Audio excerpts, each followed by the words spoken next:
Magandang umaga po sa lahat. Tayo po ay tumayo at batiin po natin ang bawat isa ng isang good morning! Amen! Oh, I love you with the love of the Lord. Yes, I love you with the love of the Lord. I can see in you the glory of our King. Oh, I love you with the love of the Lord.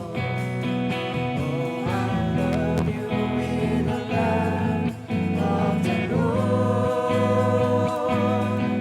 Yes, I love you with the love of the Lord. I can see in you the glory of our King. Yes, I love you with the love. Oh, I love you with the love. Yes, I love you with the love of the Lord. Amen. Good morning. Good morning po sa bawat isa sa atin.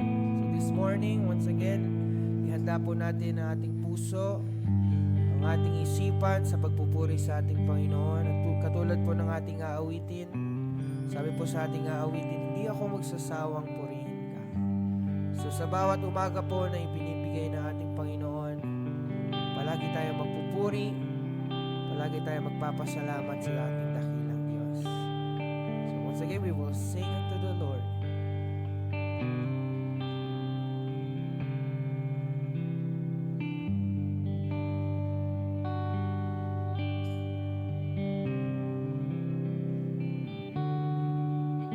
Sa umaga pagkagising, ngalan mo'y pupurihin. Puso ko'y laging may awit para sa'yo. Lagi kong nararanasan katapatan mong walang hanggan. Pag-ibig mo'y laging sariwa sa araw-araw. Muli pa sa umaga pagkagising. Sa umaga pagkagising, ngalan mo'y pupurihin. Puso ko'y laging may awit para sa'yo. Lagi kong nararanasan katapatan mo walang hanggan. Pag-ibig mo'y laging sariwa sa araw-araw. Di ako magsasawang purihin ka. Buong puso't lakas, minamahal kita. Laging aawitin ang pag-ibig mo sa'kin, Panginoong Jesus. Purihin ka. Muli pa sa umaga pagkagising. Sa umaga pagkagising, ngalan mo'y pupurihin. Puso ko'y laging may awit para sa'yo. Dahil lagi kong nararanasan, lagi kong nararanasan katapatan mong walang hanggan. Pag-ibig mo'y laging sariwa sa araw-araw. Di ako magsasawang purihin ka. Buong puso't lakas, minamahal kita. Laging aawitin ang pag-ibig mo sa akin, Panginoong Jesus. Purihin ka, hindi ako magsasawang purihin ka. Buong puso't lakas, minamahal kita. Lagi kaawit, ibig mo sa'kin, Panginoong Jesus. Purihin ka. Sa huling pagkakataon, awitin po natin. Hindi ako magsasawang purihin ka. Buong puso't lakas, minamahal kita. Laging aawitin ang pag-ibig mo sa'kin, Panginoong Jesus. Purihin ka, Panginoong Jesus. Purihin ka, Panginoong Jesus. Purihin ka.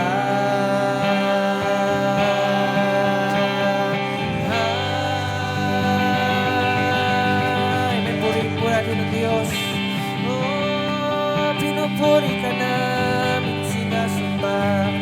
Di kami magsasawa, mamawit, magpuri sa'yo, dakilang Diyos. Salamat sa'yo. Hello. Tayo manalangin. O dakilang Diyos, hindi kami nagsasawa, Panginoon, na purihin ka. Maraming salamat, Panginoong Diyos. Maraming salamat. Hallelujah, hallelujah, hallelujah. O purihin ka, Panginoon. Dakilain ka. Pasalamatan ka. Itinataas namin, Panginoong Diyos, at dinadakilang yung makapangyarihang pangalan. Sa umagang ito, Panginoon, narito kami, Panginoong Diyos, nagpapakumbaba, nagpapasalamat. Maraming salamat, Panginoong Diyos. Maraming salamat. O Holy Spirit, Holy Spirit, you are welcome into this place. Holy Spirit, you are welcome. Panginoong Diyos, maraming salamat. Banal na Santong Espiritu, pagharian mo ang lugar na ito. Pagharian mo, Panginoong Diyos, ang aming mga puso. Pagharian mo, Panginoon, ang lahat, Panginoong Diyos, ng parte, Panginoon, ng aming gawain. I-bless mo, Panginoong Diyos, ang lahat ng gagamitin mo, Panginoon, sa umagang ito. Ang worship team, Panginoon, pagkaisahin mo, Panginoong Diyos, ang kanilang mga espiritu. Pagkaisahin mo, Panginoon, ang kanilang mga puso at kaisipan. At ang kanilang pagpupuri sa iyo, Panginoon. Lord, pakinggan mo, Panginoong Diyos. Buksan mo, Panginoon, ang iyong puso. Upang, Panginoong Diyos, ang mga pagpupuri na iaalay nila sa iyo, Lord, makarating sa iyo, Panginoong Diyos. At ito, Panginoon, hallelujah, hallelujah, ay magsilbi, Panginoong Diyos, na papuri sa iyong puso. Magsilbi, Panginoong Diyos, na kagalakan, Panginoon, sa iyong puso. O Lord, ilapit mo kami, Panginoong Diyos, sa iyong puso. Ilapit mo kami, Panginoong Diyos, sa iyong hangarian, na sa umagang ito, Panginoon, banal na Santong Espiritu, kumilos ka, Panginoong Diyos, sa buhay ng bawat isa. Maging, Panginoon, sa media, Panginoon. O Lord, abutin mo ang bawat isa, Panginoong Diyos. Hindi lingid sa iyo, Panginoon, na marami ang nangangailangan, Panginoong Diyos, ng kagalingan.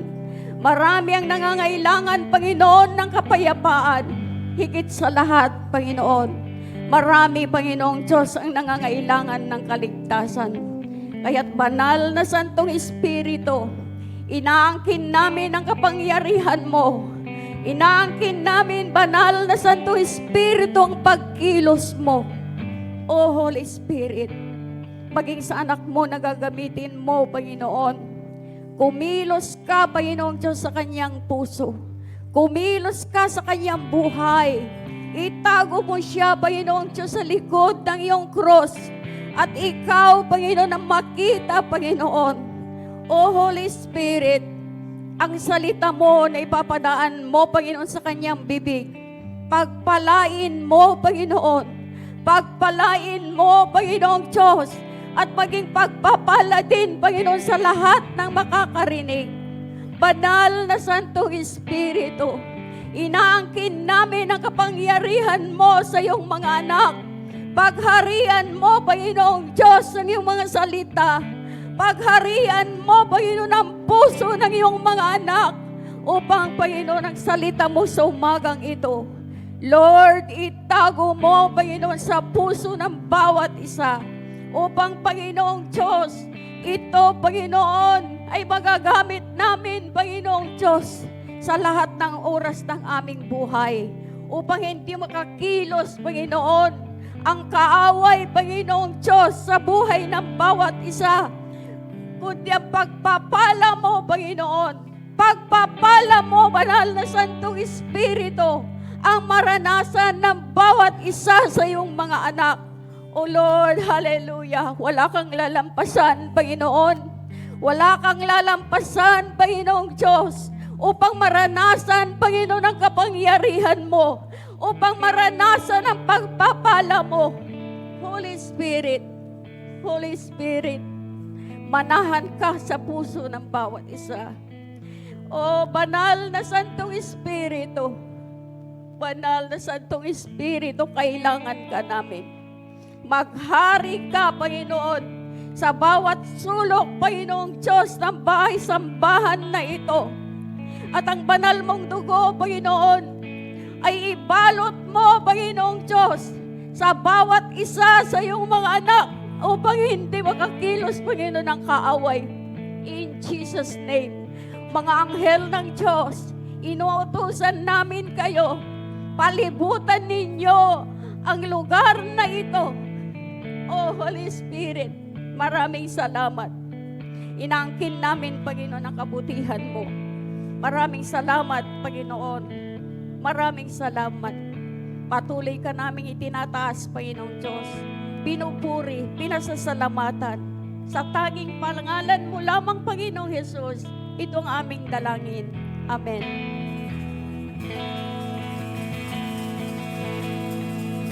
Amen, amen. Good morning! Parang inaantok pa po. Good morning! Amen.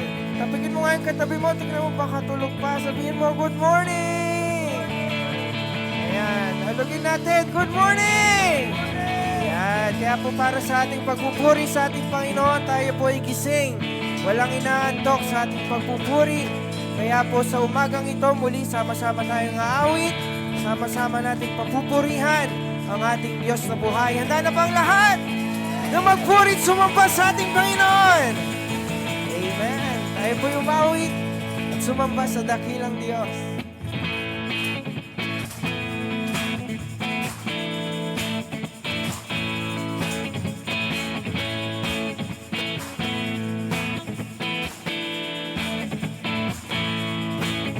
Umaawi, nagpupuri, nagdiriwang ang lahat.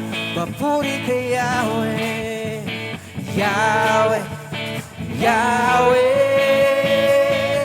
Lumalapit sa presensya mo, nagpupugay ang lahat. Papuri kay Yahweh, Yahweh, Yahweh.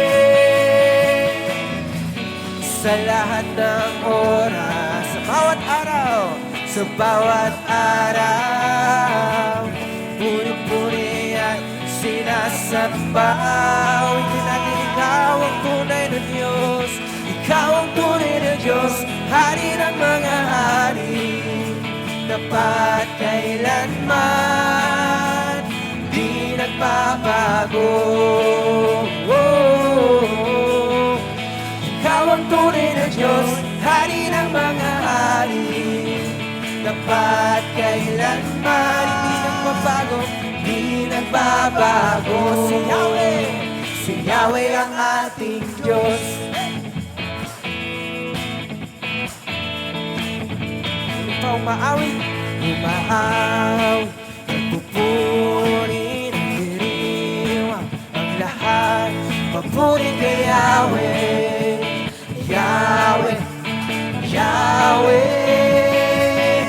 Lumalapit sa presensya mo, nagpupugay ang lahat. Papuri kay Yahweh, si Yahweh, Yahweh, Yahweh. Sa lahat ng oras, sa bawat araw, sinupuri at sinasamba. Huwag tayong mawit sa Diyos, o ikaw ang tunay na Diyos, hari ng mga hari. Dapat kailanman, di ka nagbabago, di nagbabago. Ikaw ang tunay na Diyos, hari ng mga hari. Dapat kailanman, di nagbabago. Muli po natin sabihin, ikaw ang tunay na Diyos, ikaw ang tunay na Diyos, hari ng mga hari. Dapat kailanman, di nagbabago. Si Yahweh ang ating Diyos. Atin po ideklara pagpapala. Pagpapala'y bumubuhos na sa Yahweh, Yahweh. Sa ngalan niya'y may kagalingan, Yahweh, Yahweh. Sa Kanya'y may tagumpay, Yahweh, Yahweh. Isigaw ng lahat ng nilalang. Pagpapala'y bumubuhos na, Yahweh, Yahweh. Sa ngalan niya'y may kagalingan, Yahweh, Yahweh. Sa Kanya'y may tagumpay, Yahweh. Isigaw ng lahat ng nilalang. Ikaw ang tunay na Diyos, ikaw ang tunay na Diyos, hari ng mga hari. Dapat kailanman, di nagbabago. Ikaw ang tunay na Diyos, hari ng mga hari. Dapat kailanman, di nagbabago. Ikaw ang tunay na Diyos, hari ng mga hari. Dapat kailanman, di nagbabago. Si Yahweh ang ating Diyos.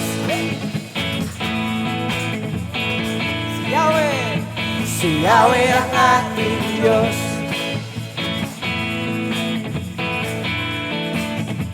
Si Yahweh ang ating Diyos.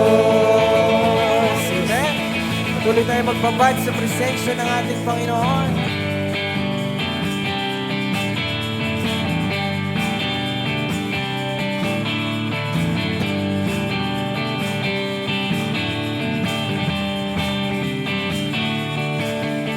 Sarap-sarap pa rin sa'yo, O Panginoon. Ang mga pagpapala mo ay lubos-lubos. Minsan ang aming kaaway, pilit na tinatangay ang damdamin. At sa aming pagpupuri, ako'y lubos na tatagumpay. Ang kailangan lang ibabad sa presensya mo, babad sa iyong salita, babad ang sikreto ko kung bakit ako masaya, babad sa presensya presensya mo. Babad sa iyong salita, tulad ng isang usa na laging uhaw sa'yo. Okay, sarap-sarap, Panginoon. Sarap-sarap pa rin sa'yo, O Panginoon. Ang mga pagpapala mo ay lubos-lubos. Minsan ang aming kaaway, pilit natin natangay ang damdamin. At sa aming pagpupuri, ako'y lubos na nagtatagumpay. Kailangan lang ibabad sa presensya mo. Babad sa iyong salita, babad ang sikreto ko kung bakit ako masaya. Kailangan lang ibabad sa presensya mo.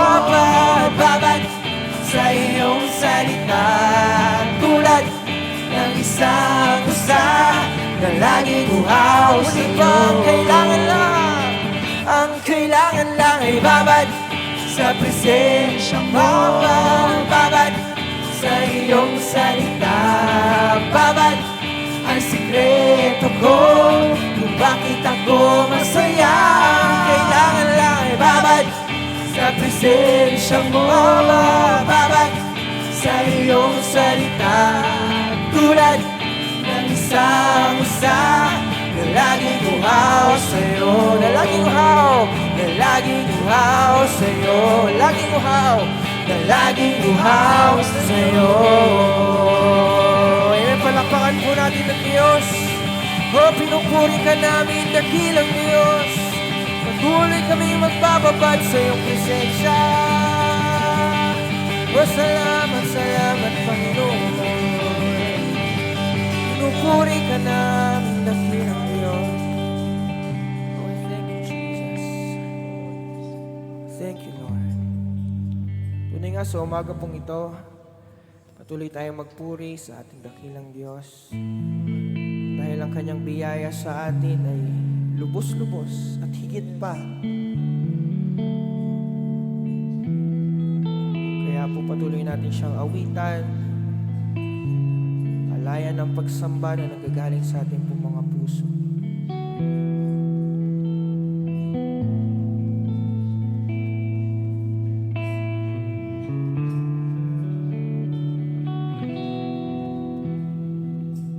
Habang hindi karapat-dapat pag-ukulan ng aba at wagas mong pagsinta.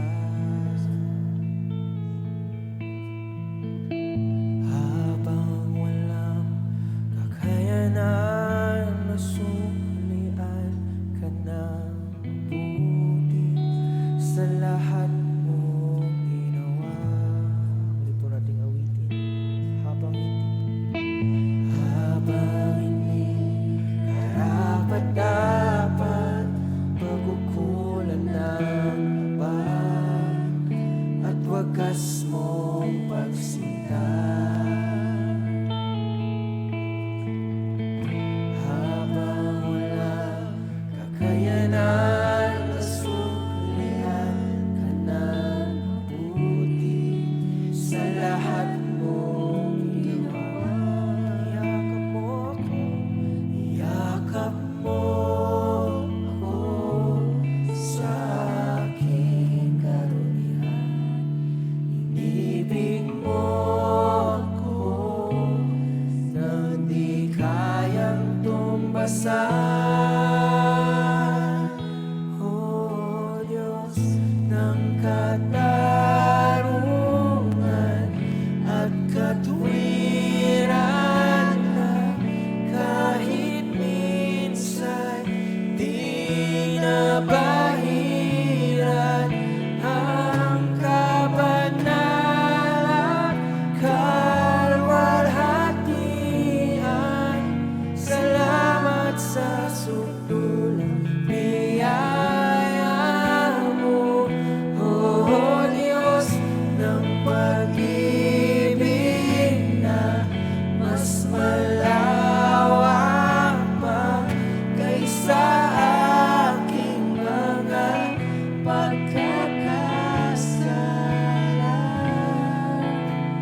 sa buhay ko.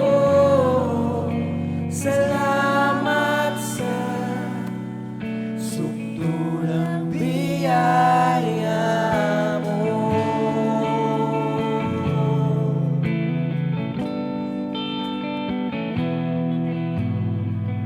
Ang walang salang manunubos, ang umakulang parusang nararapat sa akin.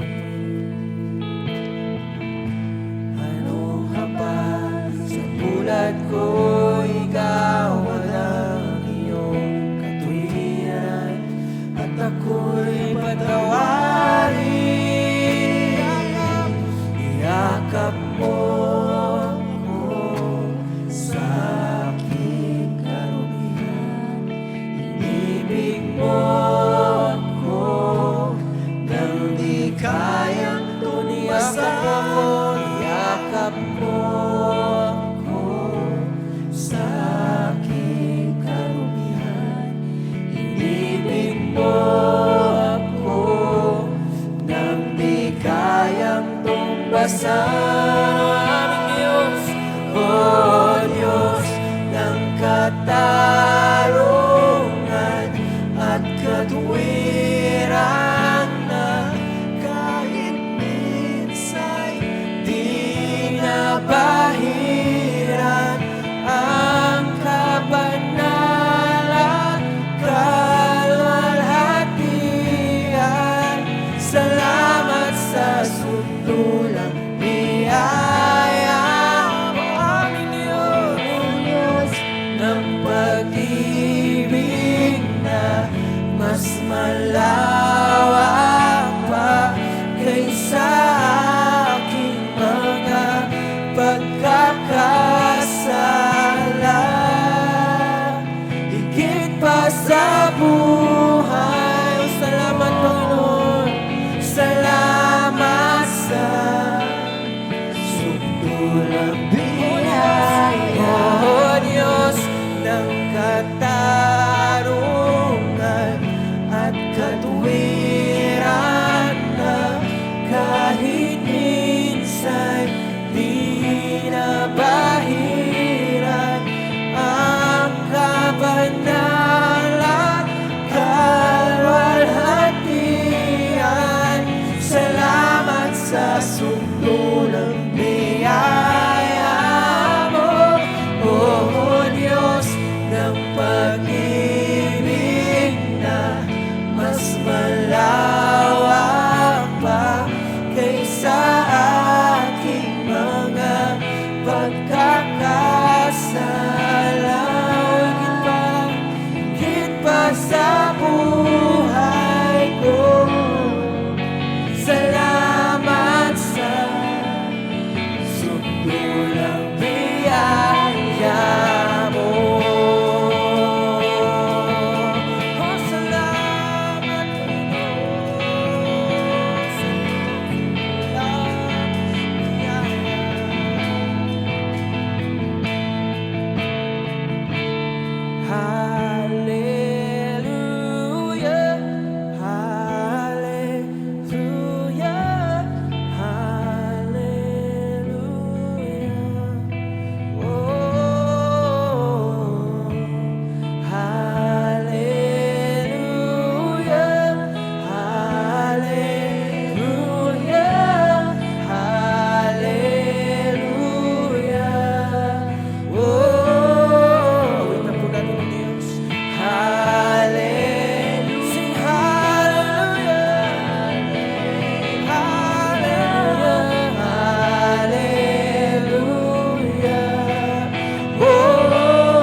ng pag-ibig na mas malawak pa kaysa aking mga pagkakasala.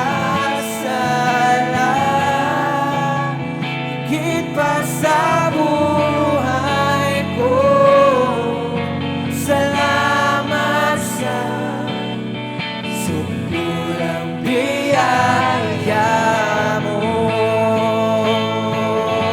Wala kang katulad,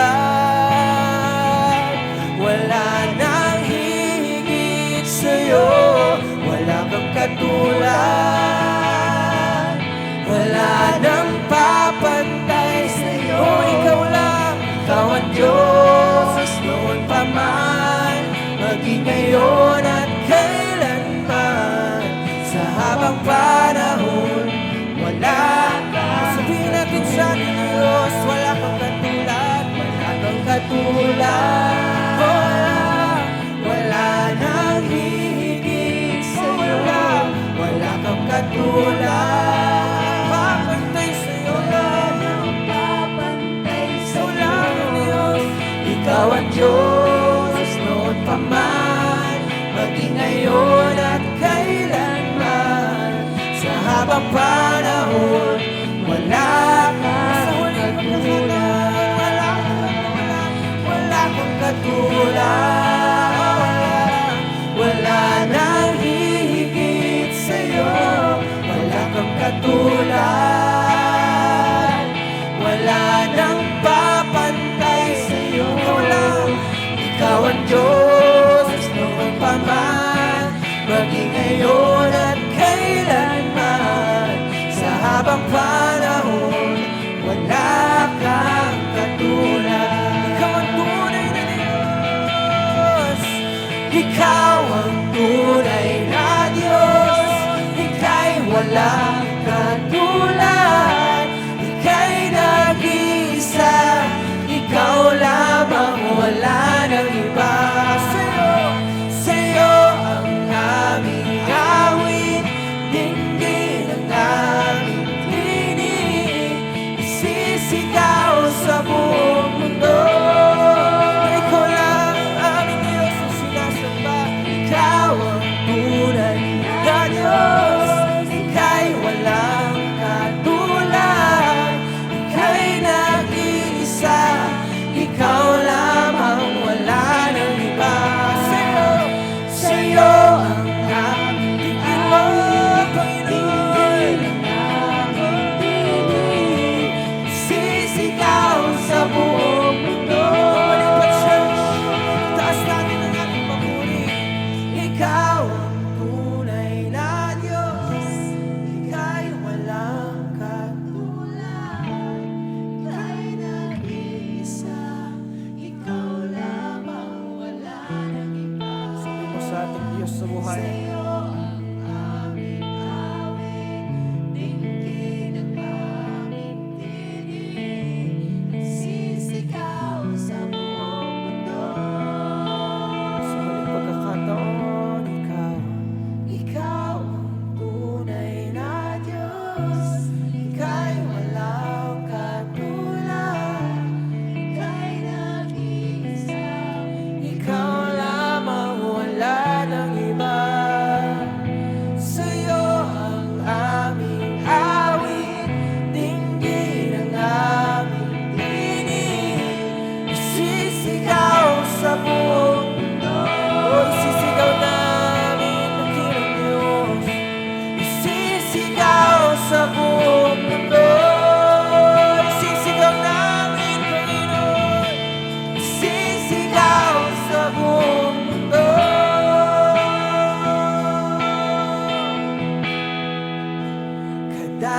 Kadakilaan mo.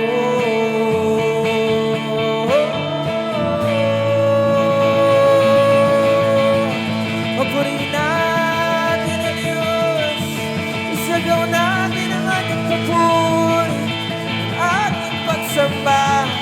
Purihin ka, dakilang Diyos, wala kang katulad, di ka nagbabago. Salamat, salamat,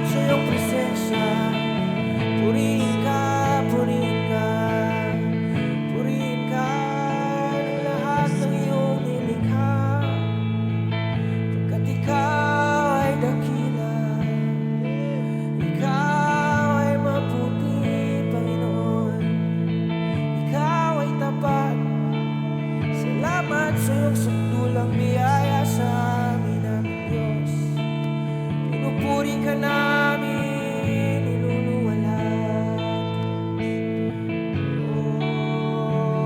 Oh, purihin ka, purihin ka.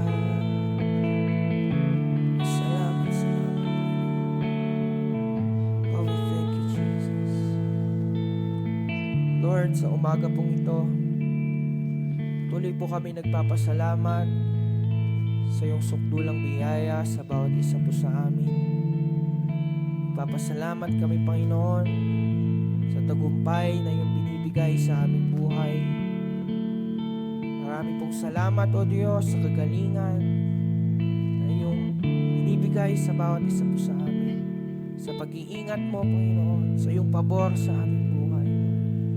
Lord, nakikita mo ang bawat puso ng bawat isa sa amin, O Diyos, na sumasamba sa iyo, na umaawit sa iyo, Panginoon.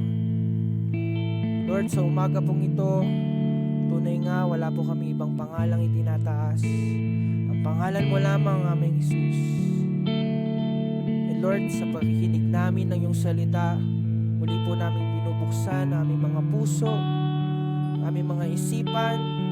Lord, let your Holy Spirit, Panginoon, ang magbigay sa amin ng kaalaman, magpaalala sa amin araw-araw, Panginoon, ng aming pong mga maririnig na iyong salita sa umaga pong ito. Muli sa iyo lahat ng pinakamataas sa papuri. Sa iyo lamang lahat ng pinakamataas na pagsamba. Sa pangalan na aming Panginoong Yesus. Dahil magsabi ng Amen and Amen.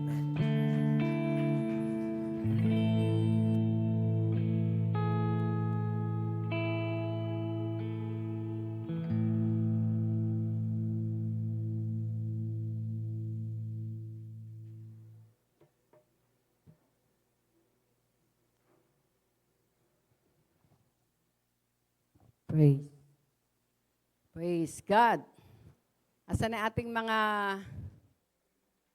bata? Ating ipanalangin. Amen. Praise God. Yan. Praise the Lord. Nakita niyo, iba yung mga naipapanalangin. Bata pa lamang, nagpapagamit na sa ating Panginoon. Bata pa lamang, nauunawaan na nila na lahat ng talento, lahat ng, sabi nga ay, naroon na ipinagkakalob sa kanila ng Diyos, kalakasan, ay gamitin para sa kalwalhatian ng ating Panginoon. Amen. Praise the Lord. Sige, ito natin ang ating mga kamay sa ating mga batang ito na talagang naroon na, sabi nga ay, buong puso na nagpapagamit na sa ating Panginoon. Thank you, Lord. Salamat, salamat, salamat. Salamat po, Diyos, sa buhay ng mga kabataan na ito, Panginoon, na Lord, bata pa lang, Panginoon, ay tinawag at pinili niyo na, O Diyos. Salamat sapagkat alam ko, Diyos, na mayroong kang dakilang bagay na inihanda para sa kanila. Kaya bata pa lang sila, Panginoon, minumold nyo na sila, Panginoon, Lord, upang, Lord, sa takdang panahon na ang inyong kalooban ay mangyari, O God, ang patagumpay ay lagi nilang mararanasan. At ang bawat salita nyo, Panginoon, na naitatanim sa kanilang mga puso, Lord, ito po ay bantayan nyo, Panginoon. Huwag ito, Panginoon, na Lord, matabunan ng mga bagay, Panginoon, na makakapagpalayo sa inyo. Bagkus, Lord, ang mga salitang iyon ay tunay na tumimo, Lord, lumago at magbunga, Panginoon, sa buhay ng mga batang ito. At idinideklara namin, Panginoon, ang inyong salita sa aklat ng Joel, na in the last days, you will pour out your spirit upon all flesh, O God. Maging sa mga bata, Panginoon. Kaya, Lord, hayaan nyo ng kapuspusan ng inyong Santong Espiritu, Panginoon, ang maranasan ng mga batang ito in the name of Jesus. In the name of Jesus. Lord, let there be an excellent spirit upon them, O God. The wisdom, knowledge, and understanding flow over their lives, O God. Maging liwanag sila, Panginoon, sa kanilang paaralan. Makita ang kaibahan, Panginoon, na mga bata, Lord, na tinawag, pinili at kinagamit nyo para sa inyong kalwalhatian. Maraming pong salamat. We entrust their life unto you, Lord. At hayaan nyo, Panginoon, na sa kanila pong pag-aaral ngayon, Lord, hallelujah, handa nyo ang kanilang mga puso. At Lord, maging ang kanilang guro na Lord, gagamitin nyo. Bigyan niyo siya, Panginoon, ng revelation, Lord, na nanggagaling sa inyo na mai-impart niya sa mga batang ito, Panginoon. Give her patience, O God. Give her, Lord, hallelujah, the wisdom that is coming from you. Thank you, Father. Maging ang lugar na yon na gagamitin nila, continue to seal that place, Lord, with your glory, O God, in the name of Jesus. Salamat, salamat na marami sa inyong papuri, pasalamat, kalwalhatian sa pangalan ng aming Panginoong Yesus. Amen and amen. Praise God. Amen. Purihin po ang ating Panginoon. Praise the Lord. Nakita natin, no, yung mga batang yan ay praise the Lord. Magandang umaga po sa bawat isa. Amen? Excited po ba kayo? Amen. No? Lalo na po sa tema na binigay ng Diyos sa J Blue Church sa taong ito ng 2026. Ano ang tema na ibinigay ng Panginoon na hindi lang basta malaman natin, no? Kundi maranasan natin. Ano po yon? Breakthrough. No? Ang sabi nga doon sa inaawit natin, breakthrough in my mind, breakthrough in my heart, breakthrough in my spirit, breakthrough in my weaknesses, breakthrough in my worship, no? Na kung saan, alam nyo, ang isang halimbawa po ng breakthrough sa worship ay yung pong naranasan ni Job, no? Ano yung naranasan ni Job? Lahat na yata ng pagsubok naranasan ni Job, no? Namatay yung kanyang mga anak, namatay yung kanyang mga kawan, no? Talagang nawala lahat, parang winipe out. At naroon din na, sabi nga, maging ang kanyang katawan ay naroon na nagkaroon ng karamdaman. Na yung asawa niya, dahil walang breakthrough, ay sinisisi pa siya. Na ang sabi sa kanya, ay bakit ganyan nangyayari sa'yo? Sumpa mo na yung Diyos mo. No? Pero alam nyo, dahil si Job ay may breakthrough in his worship, ang sabi niya, hubad akong lumabas sa mundong ito, hubad din akong aalis, purihin ang Diyos. Amen, no? Kaya purihin po ang ating Panginoon. Dahil ang breakthrough po, o sa Tagalog po ay, sabi nga, pambihirang tagumpay ay nais ng Diyos na maranasan natin. Amen? Breakthrough in our heart, breakthrough in our mind, breakthrough in our spirit, breakthrough in our soul, breakthrough in our weaknesses, breakthrough in our worship, breakthrough in our dance. Hindi lang yung mga bata ang sasayaw. Kapag naranasan natin ang breakthrough, kahit tayo may edad na, sasayaw tayo para sa Panginoon. Amen? No, kaya ito po yung nais ng Diyos na maranasan natin sa taong ito ng 2026. At praise God, purihin po ang ating Panginoon, no? Dahil talagang inumpisahan po ng Diyos yung breakthrough dito po sa ating church. Dahil kahapon po, no? First month of the year, dito po ginanap ang prayer and intercession. Hindi lamang ng taga-church, kundi ng body of Christ. Iba-iba pong churches, iba-ibang intercessors na galing sa iba't ibang churches. Dito po ginawa, no, yung intercessors for the Philippines, no? At praise God dahil nagbigay po ng comment, no? Yung pong pinaka-coordinator. At ang sabi niya nga, nagpapasalamat siya sa Diyos dahil naranasan nila ang kapangyarihan ng Diyos dito po sa ating bahay-sambahan. Amen? Palakpakan natin ang ating Panginoon. Amen. Praise God. No? Naroon po na maging excited po tayo. No?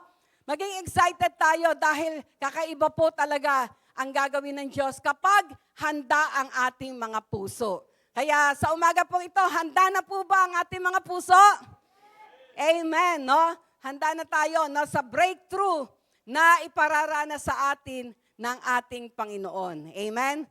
At sa pagkakataon na ito, ang ating pong verse for today ay makikita natin sa 2 Samuel chapter 5 verses 17 to 20. Tumayo tayong lahat bilang paggalang natin sa salita ng Diyos. Amen? Dahil ang sabi nga po, in the beginning was the Word, and the Word was with God, and the Word was God. No? Kaya kapag po naroon ang paggalang natin sa salita ng Diyos, naroon din ang paggalang natin sa Diyos dahil ang kanyang salita, no, ay ang Diyos mismo. Nagsasalita siya, nangungusap siya sa atin sa pamagitan ng kanyang salita. Sabay-sabay po natin itong basahin. Ang sabi sa 2 Samuel chapter 5 verse 17 to 20.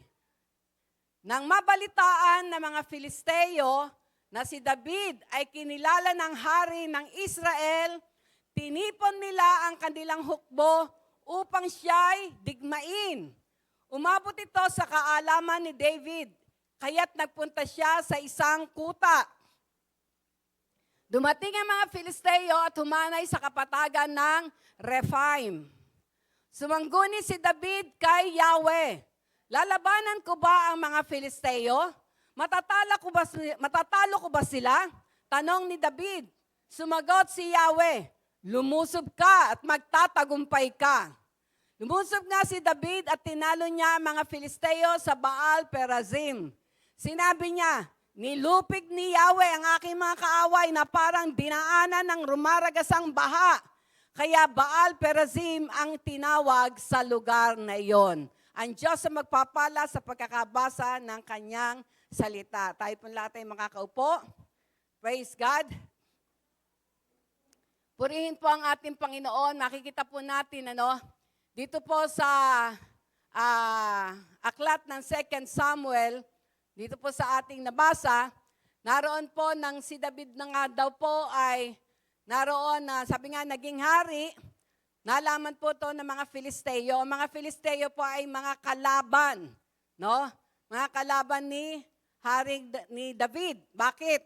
Kasi si Goliath na kanilang pinagmamalaki, no, ay isang Filistine, no, isang Filisteo. No po, talagang kaaway kalaban, no, itong mga Filisteo ni David. At dahil dito, naroon na nung malaman ng mga Filisteo na si David na ang hari, no, nagkaisa sila, nagtulong-tulong na si David ay pabagsakin.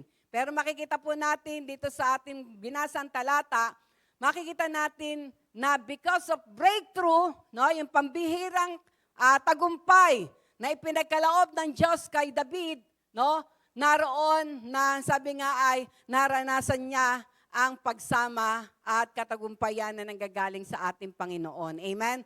Kaya dito po, mayroon na, sabi nga ay, naalala ko po ng isang linggo, nandun kami sa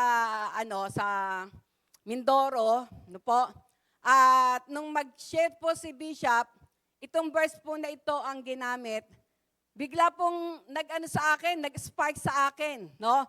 Ito pong talata na ang sabi nga noon, na ang breakthrough ay parang rumaragasang baha. Rumaragasang baha. Alam niyo, magmula nung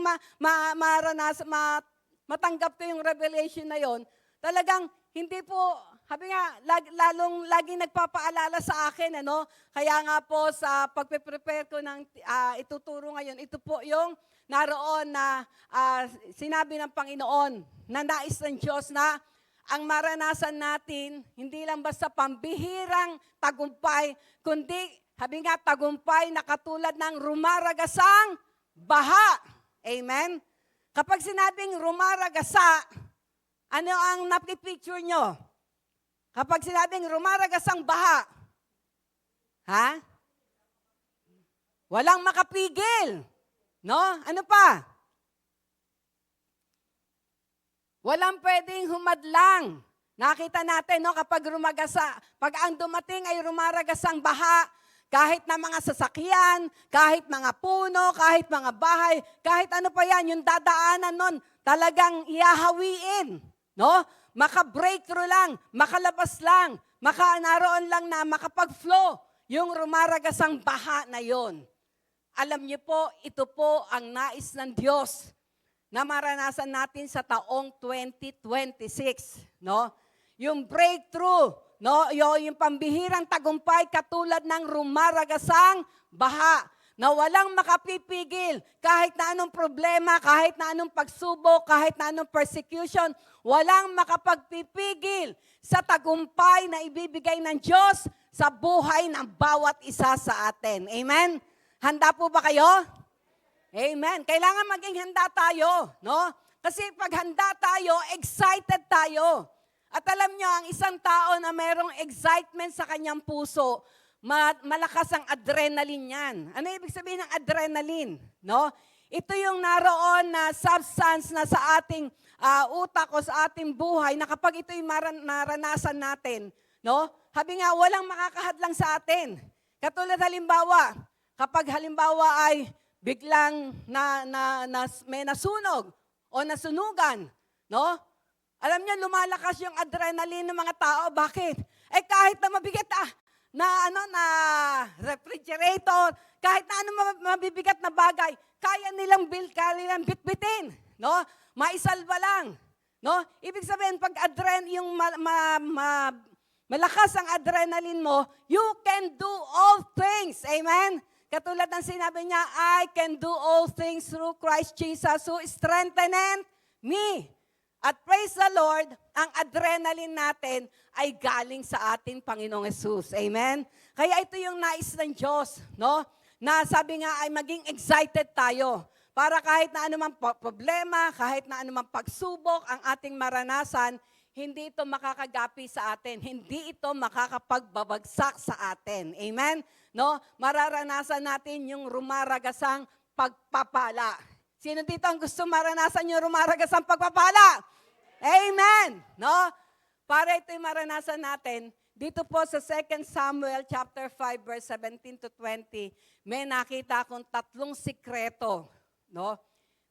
Upang maranasan natin ang tunay na tagumpay o yung breakthrough na nais ng Diyos na maranasan natin. Handa po ba tayo? Amen, no? Dito sa verse, makikita natin, sa verse 19, no, sa 18 muna, 18 and 19, tingnan natin. 18 and 19, yan. Dumating ang mga Filisteo at humanay sa kapatagan ng Rephaim. At sa 17 pala, yun yung naroon na, habi nga, nag-usap-usap ang Filisteo, no? Tapos sa 18, nagpunta na, sumugod na, no? Nagpunta na yung mga Filisteo. At nung ito'y malaman ni David, makikita natin ang napakagandang, sabi nga ay, paraan na una niyang ginawa. No? Ito yung kanyang unang ginawa. Sumangguni si David kay Yahweh, lalabanan ko ba ang mga Filisteo? Matatalo ko ba sila? Tanong ni David. Sumagot si Yahweh, lumusob ka at magtatagumpay ka. Amen? No? Ito yung naroon, number 1, na dapat nating gawin. No po? Para talaga maranasan natin yung breakthrough, no? O yung pambihirang katagumpayan na inihahanda ng Diyos sa atin. Ang una, ang sabi niya ganon, sumangguni kay Yahweh. Sumangguni sa Panginoon. Ito po yung unang-una na dapat nating gawin. Kapag po tayo ay naroon, dumarating sa punto, no? Na tayo ay may problema, may suliranin, no po, naroon daw po na ang unang-una daw po na dapat natin gawin ay sumangguni sa Kanya. No? Ang sabi po sa Proverbs chapter 3 verse 5 and 6, basahin natin. Sa Proverbs 3, 5 and 6, yan. Kay Yahweh ka magtiwala, buong puso at lubusan, at huwag kang mananangan sa sariling karunungan. Sa 6, sa lahat ng iyong gawain, siya nga'y alalahanin upang ika'y patnubayan sa iyong mga tatahakin. Amen. No? Sabi doon sa English po, sa King James Version, trust in the Lord with all your heart, lean not unto your own understanding, in all your ways acknowledge Him, and He will direct your path. No? Naroon daw po, sabi nga po, kailangan daw po una sa lahat, i-acknowledge natin siya. Una sa lahat, sumangguni tayo sa Kanya. Sa lahat ng bagay. Hindi lamang po sa malalaking problema. Alam niyo kaya lumalaki ang problema natin? Dahil doon sa maliliit na problema, hindi natin ina-acknowledge ang Diyos. Hindi natin ina-acknowledge ang ating Panginoon. Ginagamit natin yung sarili nating kakayanan. Ginagamit natin yung ating sariling kaparaanan na ang nagiging bunga naman ay failure, no? Pero sa pagkakataon na ito, ang unang-una daw po natin dapat na gawin para maranasan natin ang tunay na breakthrough, sumangguni sa Kanya. In all our ways, acknowledge Him. Amen? Katulad nung pinapatutok ko sa inyo, nung sinare ko sa inyo, na sabi nga po, sa maliit o sa malaking bagay, i-acknowledge natin siya. No? Para doon sa hindi pa nakakaalam, ito pong katotohanan na ito ay naging totoo sa aking buhay nung ako ay magkaproblema sa suklay. No? Suklay lang. Pero naging malaking impacto sa aking buhay. Dahil nung ako po ay manghiram ng suklay kay Bishop, pagkatapos kong gamitin, hindi ko na alam kung saan ko nilagay. No? At dahil dito, nung kukunin na, no? Siyempre, hindi ko na ibalik eh. Kaya, kinukuha na sa akin ni Bishop, no? At nung kinukuha na, hindi ko maalala, hindi ko maano kung saan ko na ilagay, no? Kaya alam nyo, paalis na si Bishop, medyo nagalit na, no? Na sabi nga ay, kung saan-saan ko nilalagay, no? Nakarinig na ako ng hindi magagandang salita na kung titignan mo, pwede kang magtampo, pwede kang naroon, pero naging daan ito para mabuksan yung aking puso na in all our ways, acknowledge Him and He will direct our path. Amen? Kaya sa pagkakataon na yon, imbis na magalit ako, imbis na magtampo ko dahil lang sa suklay. Di ba minsan, ganun eh. Ang liit-liit na bagay eh. Kung ano-ano sinasabi, ang liit-liit na bagay eh. Kung ano yung ganun, di ba? Tarang nagre-retaliate kaagad tayo. Pero nung time na yon, naging daan yon para i-acknowledge ko ang ating Panginoon. No? Kasi alam niya, kapag in-acknowledge natin siya, sinangguni natin siya, ibig sabihin, nagpapakumbaba tayo sa Kanya. Ibig sabihin, inaamin natin, Lord, hindi ko na alam ang gagawin. Lord, kung wala ka, wala akong magagawa. Kailangan kita, kailangan ko ang tulong mo. Na sa pagkakataon na ito, kailangan ko ang tulong ng Panginoon na hanapin yung suklay na yon. Dahil sa suklay na yon, napapagalitan ako. No? Kaya, yung time na yun po, nanalangin ako, no? Nagsabi ako sa Lord, Lord, tulungan niyo po ako. Holy Spirit, ituro niyo naman po sa akin. Saan ko po inilagay yung suklay na yon? No? At alam nyo, nakakatuwa po dahil automatic, no? Parang may spring yung aking inupuan, bigla po akong tumayo. At sa pagtayo ko, lumakad ako, dinala ako ng Santong Espiritu kung nasaan yung suklay. Amen? No? Kaya, ganun po, no? Yung pong tinatawag na breakthrough, hindi lamang doon sa malalaking bagay. Maging sa maliliit na bagay, nais ng Diyos na maranasan natin ang breakthrough. At ang susi nito ay yung lagi tayong mag-acknowledge sa Kanya. Lagi tayong sumangguni sa ating Panginoon. No? Isang guni natin. Huwag tayong sugod ng sugod, huwag tayong naroon na sabi nga ay gumawa sa sarili nating kakayanan. Ang sabi pa dito sa Psalms 32 verse 28. Basahin natin. Psalms 32 verse 28. Tingnan po natin. Bakit kailangan tayong sumangguni sa ating Panginoon? Asa na? Henrix. Para mabasa natin. Iba po kasi yung nababasa natin eh. No? Iba yung naririnig natin, iba yung nababasa natin. Dahil, ang sabi nga, ito yung magbibigay sa atin ng tunay na pananampalataya. Dahil, sabi nga, faith cometh by hearing and hearing the word of God. Amen. Hendrik, sa ating Psalms 32 verse 28. Sabi sa English po dito, sabi ng Panginoon, I will instruct you and direct you in the way you should go.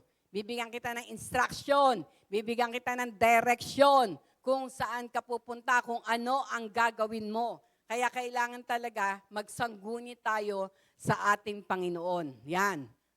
Yan sa English na inano, no? I-ano natin sa Tagalog lahat ngayon. Brother Hendricks, no? Yan. Ang sabi ni Yahweh, aakayin kita sa daan, tuturuan kita at laging papayuhan, no? Kaya kailangan na talaga nating mag-rely sa ating Panginoon, no? Dahil tanging siya lamang ang makapagpapayo sa atin ng tama.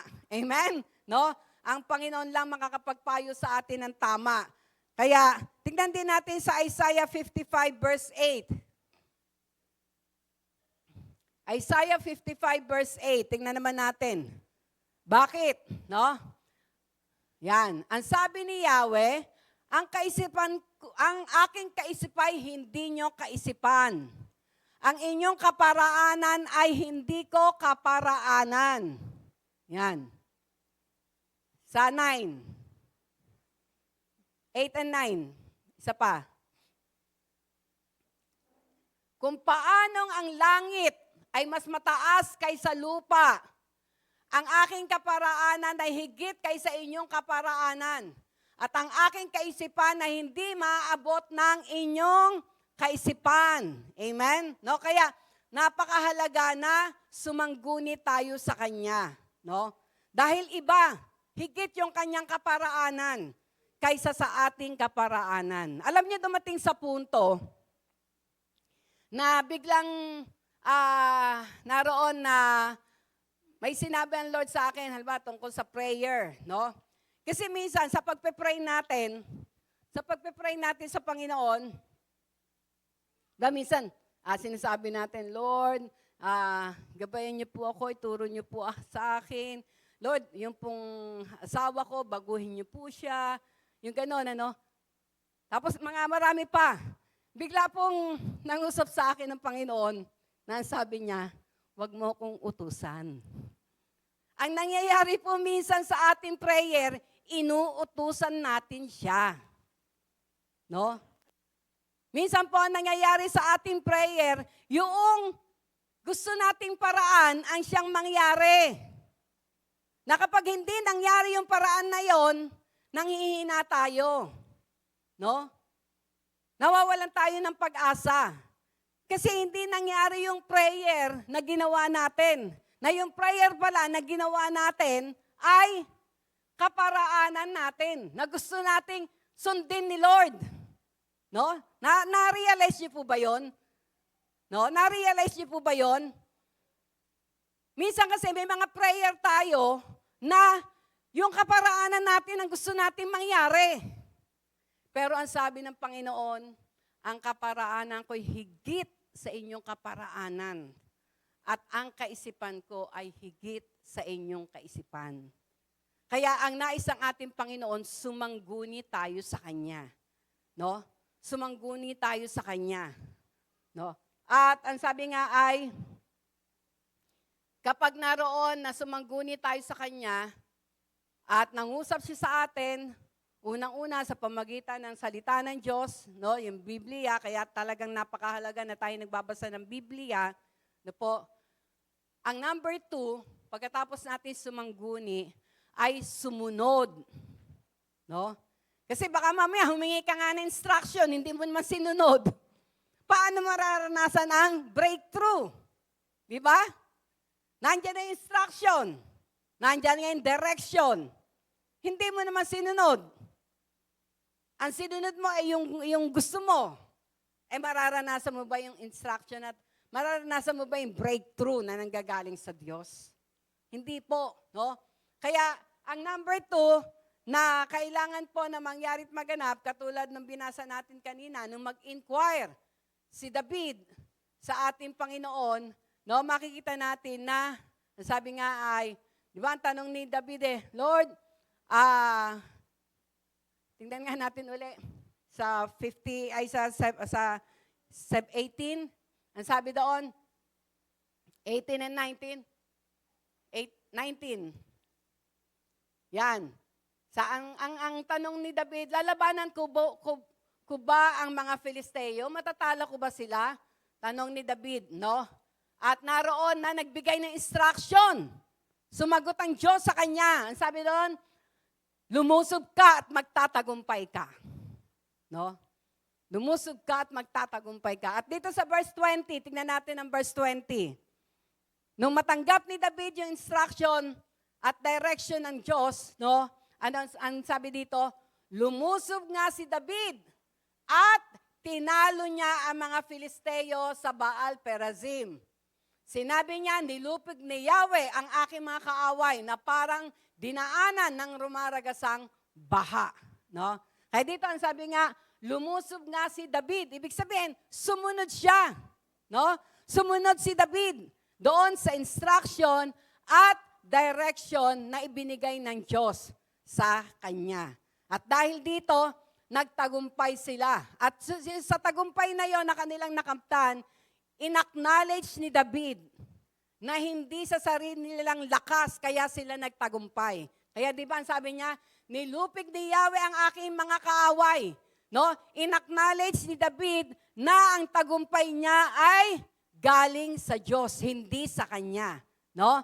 Kaya makikita natin na ang sabi nga po ay napakahalaga. At ito po yung nais ko na naroon na mabuksan ang puso't isipan natin. No? Sa paghingi natin ng instruction at direction sa ating Panginoon, maging handa tayo. No? Bakit? Sapagkat kapag po ang Panginoon, kapag ang Diyos ay nagbigay ng instruction at direction, hindi po niya gagawing komplikado. Hindi niya gagawing komplikado. Hindi niya sasabihin sa iyo, A plus B is equals to X. Bahala ka sa X. Parang yung mga pag-Christmas, yung iba nilalagay, Merry Xmas. Kapag sinabi mo yung Merry Xmas, ibig po sabihin, ang X po sa math ay unknown. Hinahanap. Sinosolve. Maraming tao, sabi nga ay, naroon na, sabi nga sineselebrate nila ang Christmas, but they don't have Christ in their heart. Kaya nga Christmas, Christ muna, no? Yung iba dahil hindi nila kilala ang Panginoon, unknown pa sa kanila ang Panginoon, hinahanap pa nila ang Panginoon, kaya Xmas pa rin sa kanila, no? Ang Diyos po, kapag nagbigay ng instruction, simple lang. Hindi komplikado. Hindi mahirap, no? Tayo lang ang nagpapahirap. Kaya tayo ang nahihirapan. Pero kapag handa pala yung puso natin, natanggapin yung kanyang instruction na napakasimple, mararanasan natin ang breakthrough. Amen? No? Sabi nga, simple lang magbigay ng instruction ang ating Panginoon. Halimbawa po, sa kaligtasan. Para magkaroon tayo ng kaligtasan noon na hindi pa natin nakikilala, hindi pa natin naririnig ang salita ng Diyos, yung kanyang instruction, ano ang ginagawa natin? No? Minsan, ang gagawin mo, mula dun sa pintuan ng simbahan, hanggang dun sa harap ng altar, ano ang gagawin? Lalakad ng paluhod. Hindi pa ang gagamitin. No? Yung tuhod ang gagamitin. Ano ibig sabihin nun? Talagang pahihirapan ang iyong sarili, ang kanyang sarili. Makamtan niya lang yung kaligtasan. Makamtan niya lang yung naroon na answered prayer. No? Yung iba anong ginagawa? Pagmahal na araw, no? Sinusugatan ng kanilang sarili, habi nga ay nilalatigo, no? Yung iba nagpapapako pa sa krus. Pero alam niyo po ba, yung mga ganong gawain, iniinsulto nila ang ating Panginoong Hesus. Dahil ginawa na ng Panginoon once and for all ang mga bagay na yon para kapag tayo ay nagtiwala sa Kanya, nanampalataya sa Kanya, tinanggap siya bilang Panginoon at tagapagligtas, mararanasan natin ang kaligtasan. Yung iba pupunta pa doon sa mga malalayong bundok, no? Sa Mount Manahaw, kung saan-saan. Pero, ang sabi sa John 3:16, "For God so loved the world that He gave His only begotten Son, and whomsoever believeth on Him will not perish but have everlasting life." Gayon na lamang ang pag-ibig ng Diyos sa makasalanan sanlibutan, ibinigay niya ang kanyang buktong na anak, walang iba kundi ang ating Panginoong Hesus. Ang sino man na sumampalataya sa Kanya ay hindi mapapahamak, kundi magkakaroon ng buhay na walang hanggan. Simple lang pala ang paraan. Hindi kailangan na parusahan natin ang sarili natin. Hindi pala paraan na kung ano-anong bagay ang gawin natin. Manampalataya lang tayo sa ating Panginoon. No? Doon sa ginawa niya doon sa krus ng Kalbaryo. No? Manampalataya tayo na, sabi nga po, yung pagkamatay niya doon ay para sa ating kaligtasan. Yung mga sugat na natamo niya sa mga hampas na kanyang natamo ay para sa kagalingan ng ating mga kasalanan, ng ating mga karamdaman, no? Yung dugong dumaloy sa kanyang katawan habang siya ay nilagyan ng tinik sa kanyang ulo, hinampas ang kanyang katawan, no? Naroon na sinibat sa tagiliran, may mga lumabas na dugo diyan. Hindi yan nangyari ng ganun-ganun na lamang. Meron yung simbolo, meron yung katotohanan na taglay-taglay. Nasa kanyang dugong banal, naroon yung paglilinis niya sa atin. No? Without the shedding of the blood, there's no remission of sin. Hindi maaalis ang ating mga kasalanan, hindi malilinis ang ating mga puso without the without the shedding of the blood. No? Kaya makikita natin, napakasimple lang, manampalataya tayo sa Kanya. No? Tanggapin natin na yung ginawang yon ng ating Panginoon, no, ay para sa atin. Na dapat tayo yung ipinako sa krus kasi tayo yung makasalanan. Pero inako niya to, no? Alam niyo, isang katotohanan po, nung ako po ay unang ma-born again, hindi naman kaagad ako naroon na, sabi nga ay, naghanap ng fellowship. Diretso pa rin po ako, nagsimba pa rin po ako kasi yun yung aking nakagawian. Ang nakita ko lang po na pagbubukas ng Diyos sa aking kaisipan o sa aking puso, sa katotohanan na yon na ginawa ng ating Panginoon, nung time ng communion, doon sa simbahan. Nung una, ang parang nagiging sign sa akin, ay, di ba yung, may bell yun eh. Ting-ting-ting. Tatayo. Tapos, magbe-bell na naman, uupo. Para yun yung mga sign, di ba? Na ano. At kapag may sign din na tatayo na kayo, pipila para tumanggap ng communion. No? Pero alam nyo, nung tinanggap ko ang Panginoong Hesus sa aking puso bilang Panginoong tagapagligtas, nung time ng communion, kahit po ako, nagulat ako sa akin pong sarili. Hindi ako basta tumayo para tanggapin yung communion. No? Tinuruan po ako ng Santong Espiritu na magpakumbaba. Na sabi ko, Lord, hindi po ako karapat-dapat na tumanggap sa inyong katawan. Patawarin niyo po ako, Panginoon. Siya sa atin niyo po ang aking puso. Samantalang dati hindi ko ginagawa yun. Basta pag narinig ko, nakita ko, nagtayuan-tayo na rin ako, sunod ako sa ginagawa. Nang hindi ko alam kung ano ang katotohanan behind that. No? Kahit po ako sarili ko, nagulat ako. No? At nung maramdaman ko yung paglilinis ng Diyos sa akin, iba po yung naramdaman ko nung ako'y tumayo para tanggapin yung communion na yun. Nasa simbahan pa ako nun. At pagkatapos po, dati-rati, pagkatapos ko pong magsimba, uuwi na ako sa bahay. Pero dahil nakilala ko nga siya, tinanggap ko siya sa puso ko bilang tagapagligtas ko, Kung dati-rati nagpupunta ako ng simbahan na wala akong dala, noong time na yon, alam nyo, may dala akong Bible. Na pagkatapos po doon sa hindi muna ako umuwi sa amin. Tumutuloy muna ako doon sa Kapitolyo. Kasi parang Rizal Park po kasi yon, no? Merong monumento ni Rizal, kasi nandun yung parang ng Rizal noon, no? Yung ang tawag dito, government facility. May mga park doon, may mga Ngayon, Capitol Commons na eh. Pumunta po ako doon sa isang lugar at nagbasa ako ng Bible.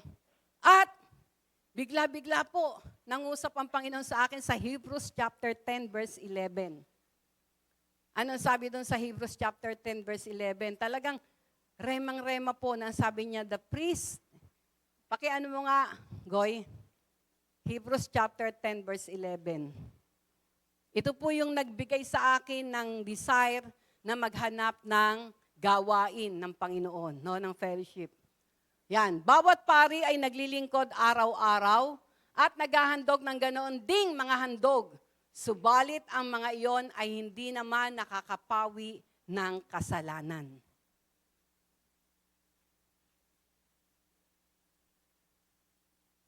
Grabe po, nung matanggap ko yun. Nakita niyo po yun, 1980. 81 yata, 80. No? Nung ibinigay po ng Diyos sa akin yan. Kapag talagang naramdaman nyo, naranasan nyo, na ang salita ng Diyos ay naging rema sa puso nyo, hinding-hindi yun mabubura. Magkabalik-baliktad man ang mundo, magkagulo-gulo man ang buhay mo, pero kapag ang salita ng Diyos ay talagang tumimo sa puso mo, hindi mo yun makakalimutan kahit kailan. At dahil dito, nung matanggap ko po ito, nagkaroon ako ng desire na maghanap kung paano mag-aaral ng salita ng Diyos, maghanap ng matina na Bible study, no? Hanggang sa ako po ay nagdinala ng Diyos sa isang fellowship, no? Kaya makikita natin po, no, na ang instruction ng Panginoon, simple lang. Ang hinahanap lang sa atin ng Panginoon, yung pagsunod. No, yung pagsunod. Na sa kasimplihan, minsan hindi natin maunawaan. Pero ang mahalaga, kahit di mo nauunawaan, sumunod ka. Amen? Ang pangalawa, sa kapatawaran. No? Sa kapatawaran ng ating mga kasalanan.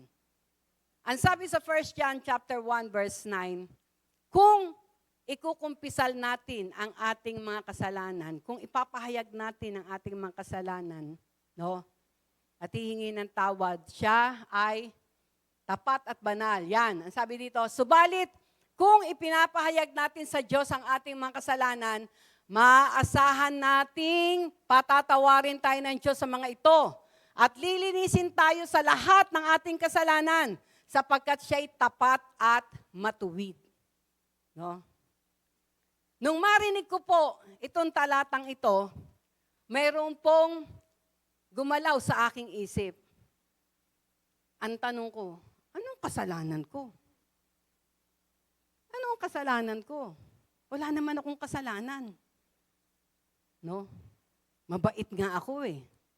Alam niyo yung salitang mabait, lagi ko po itong naririnig sa aking mga kamag-anak. No? Ang aking mga magulang, lagi akong pinagkakatiwalaan kasi mabait ako. Hindi ako palaaway. Wala akong barkada. Bahay, school, bahay, simbahan, bahay, palengke. Yun lang yung buhay ko noon. Mabait ako. No? Pero, tingnan po natin yung verse 8.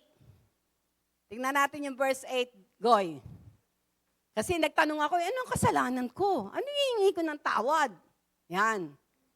Kung sinasabi nating tayo'y walang kasalanan, dinadaya natin ang ating sarili at wala sa atin ang katotohanan.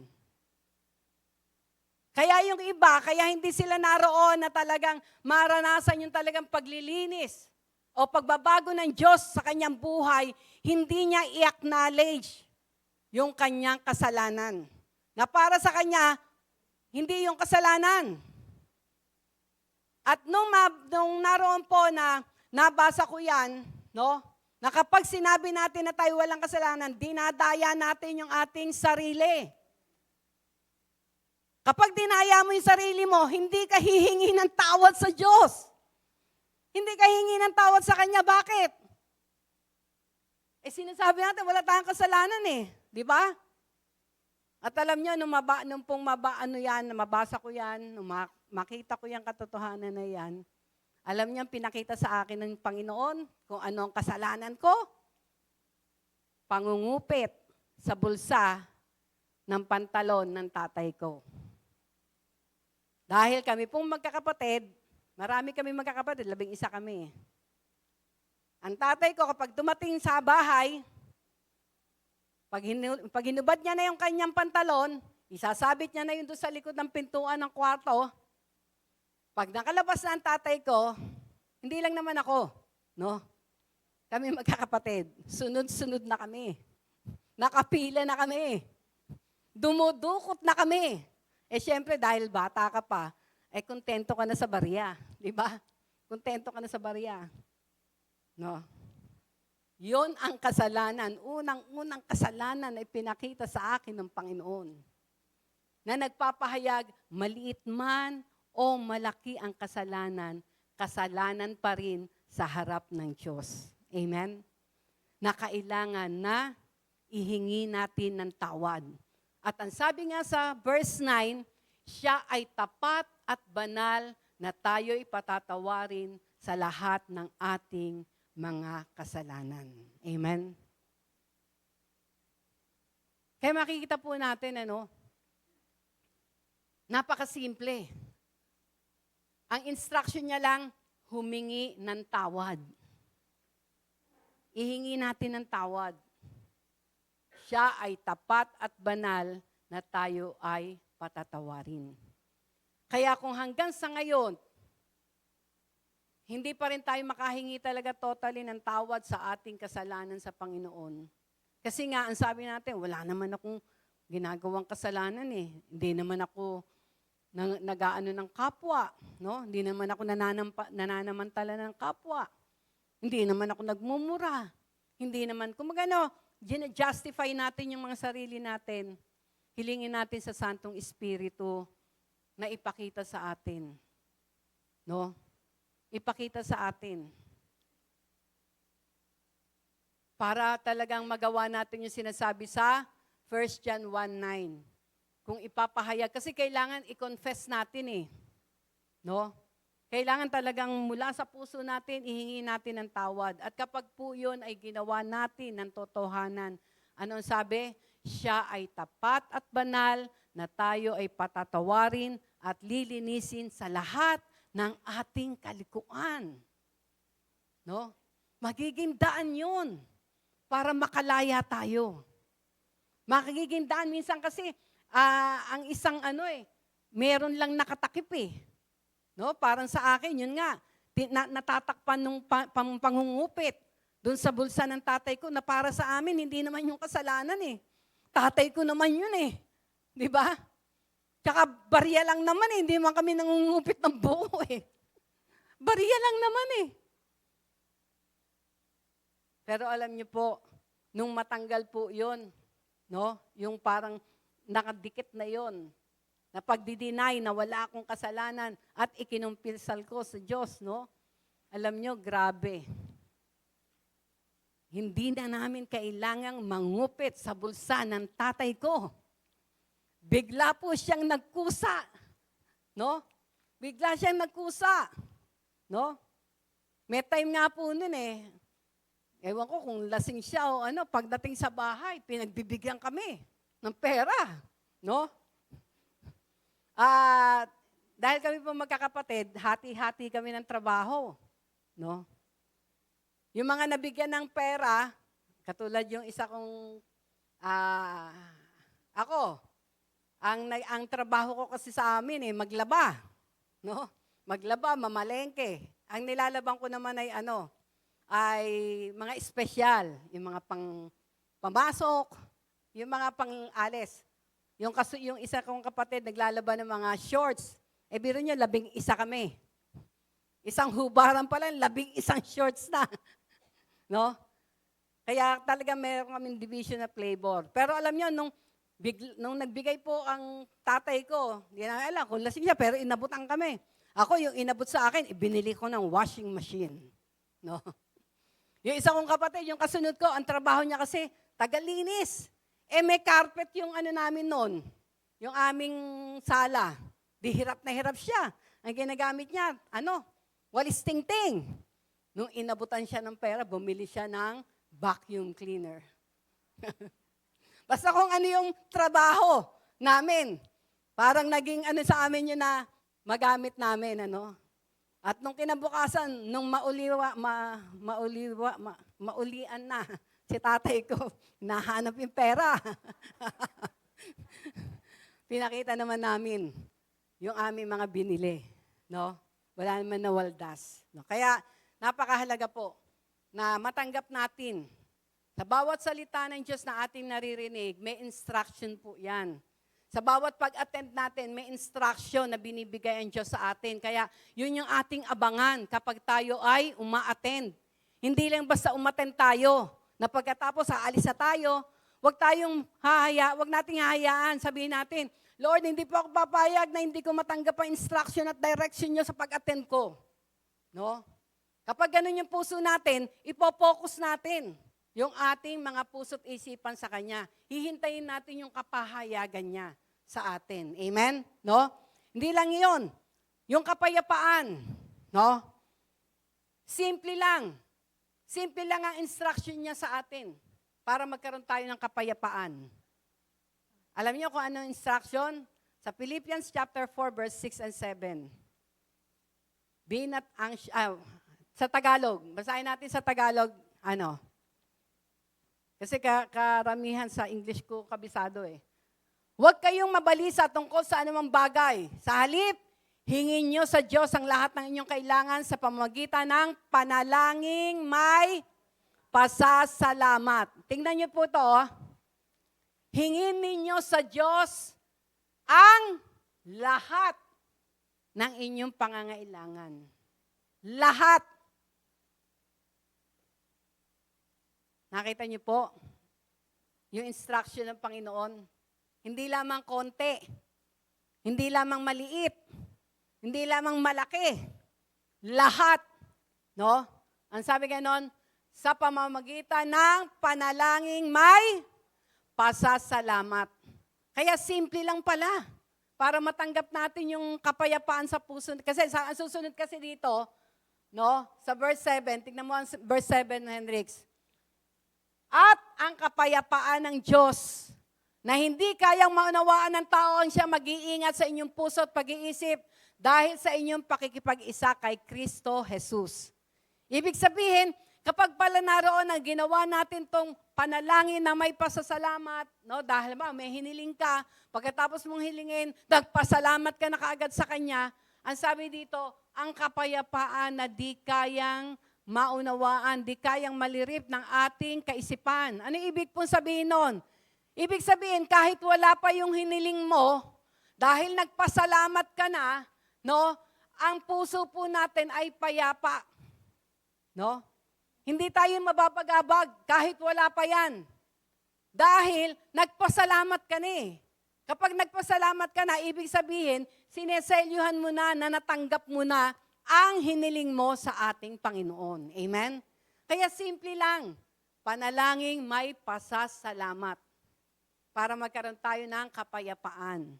Kasi yung iba, makapunta nga muna sa tabing dagat. Gusto kong maging mapayapa ang puso ko. Makapunta nga muna doon sa sa ibabaw ng bundok. Hindi po. Manalangin ka lang ng may pasasalamat. At ang kapayapaan na di kayang maunawaan, di kayang malirip, kahit nandiyan pa yung bagyo, nandiyan pa yung pagsubok, nandiyan pa yung ang kapayapaan ng Diyos ay mararamdaman natin. Amen? Kaya, dito meron ako mga ilang Bible characters na naroon na nakatanggap ng breakthrough. sa pamagitan ng instruction at direction. At tandaan natin, katulad ng sinabi ko sa inyo kanina, ang instruction niya, kapag nagbigay siya ng instruction, ng direction, simpleng-simple lang. Kaya nga lang, minsan sa kasimplihan, ayaw nating sumunod. Kasi parang, di naman totoo. No? Di naman totoo. Ay, imposible naman yun, Lord. Parang inaano ang kagad natin, no? Pero makikita natin, kapag ang ating puso ay bukas, na talagang kahit na ano sabihin ng Lord, susunod ka, mararanasan mo yung breakthrough. Isa pong halimbawa ay si Pedro, no? Isulat nyo na lamang po itong anong to, no? Sa Matthew chapter 14, verse 28 to 29. Kwento ko na lang po, medyo mahaba eh. Nung ang ating Panginoong Yesus po, no, ay naroon matapos na nangaral, no? Tapos, sila Pedro po ay sumakay ng bangka, tatawid doon sa kabila, no? Eh naiwan ng Panginoon. Maya-maya, nandoon na nagulat sila Pedro. Bakit? Kasi may nakita sila na naglalakad sa ibabaw ng tubig o ng dagat. Kasi nung mangyari yun, medyo nasa kalagitnaan na yung bangka nila Pedro eh. Una, natakot sila. No? Natakot sila na baka multo. Kasi, biro mo na, naglalakad sa ibabaw ng dagat. No? Pero nung sinabi ng Panginoon sa kanila, huwag kayong matakot, ako ito. No? Alam nyo, si Pedro na-challenge. Na-challenge si Pedro. No? Na gusto niya rin magkaroon ng breakthrough. Anong breakthrough yung gusto niyang maranasan? Lumakad sa ibabaw ng dagat, sa ibabaw ng tubig. No? At alam niyo, binigyan siya ng instruction ng Panginoong Yesus. Ano ang instruction ng Panginoong Yesus? Sinabi ba ng Panginoong Yesus, mag-ayuno ka muna. Mag-pray ka muna ng dibdiban. Magsisi ka muna ng kasalanan. Hindi po. Ang naging instruction lang ng ating Panginoong Yesus sa kanya, halika. Come. Napaka makapangyarihan salita. Isang salita lang ang instruction ng ating Panginoon. Come. At dahil talagang gustong-gusto ni Pedro na makaranas ng breakthrough, pambihirang tagumpay, sumunod siya doon sa instruction ng Panginoon na come. Hindi siya natakot kasi nakafocus siya doon sa breakthrough, nakafocus siya doon sa paglakad doon sa tubig, ibabaw ng tubig. At nung siya'y sumunod, sa sinabi ng Panginoon Jesus na come, nakalakad siya sa ibabaw ng tubig. No? Tuwan-tuwa siya. Nakalakad siya. Kaya lang, habang lumalakad siya doon sa ibabaw ng tubig, biglang humangin. Nagkaroon ng alon-alon. Nakapasok ang takot sa kanya. At dahil nakapasok ang takot sa kanya, unti-unti siyang lumubog. At humingi siya ng tulong sa Panginoon. At ang Panginoon naman, dahil siya ay Diyos na mahabagin, hindi niya sinabi, ayan, tingin-tingin ka kasi kung saan-saan. Inalis mo kasi yung focus mo sa akin. Lumubog ka tuloy. Bahala ka sa buhay mo. Hindi po ganun ang Panginoon. Nung tumawag lang si Peter sa kanya, Panginoon, tulungan niyo po ako. Bigla po siyang tinulungan ng Panginoon. Kasi ang sabi sa Bible, those who call upon the name of the Lord will be saved. Lahat ng tumatawag sa pangalan ng Panginoong Yesus ay naliligtas. No? Kaya, yun po, no? Kaya makikita natin, no, na sabi nga, salitang halika. Yun lang. At dahil sumunod siya, nakaranas siya ng breakthrough. No? Pangalawa, si Moses. Nung inilabas sa Exodus chapter 14, nilabas niya yung mga Israelita na inalipin ng mga Ehipto. No, talagang grabe yung pahirap. Eh nakita ng Diyos yung mahirap na nangyayari sa mga sa mga Israelites, pinili niya si Moses.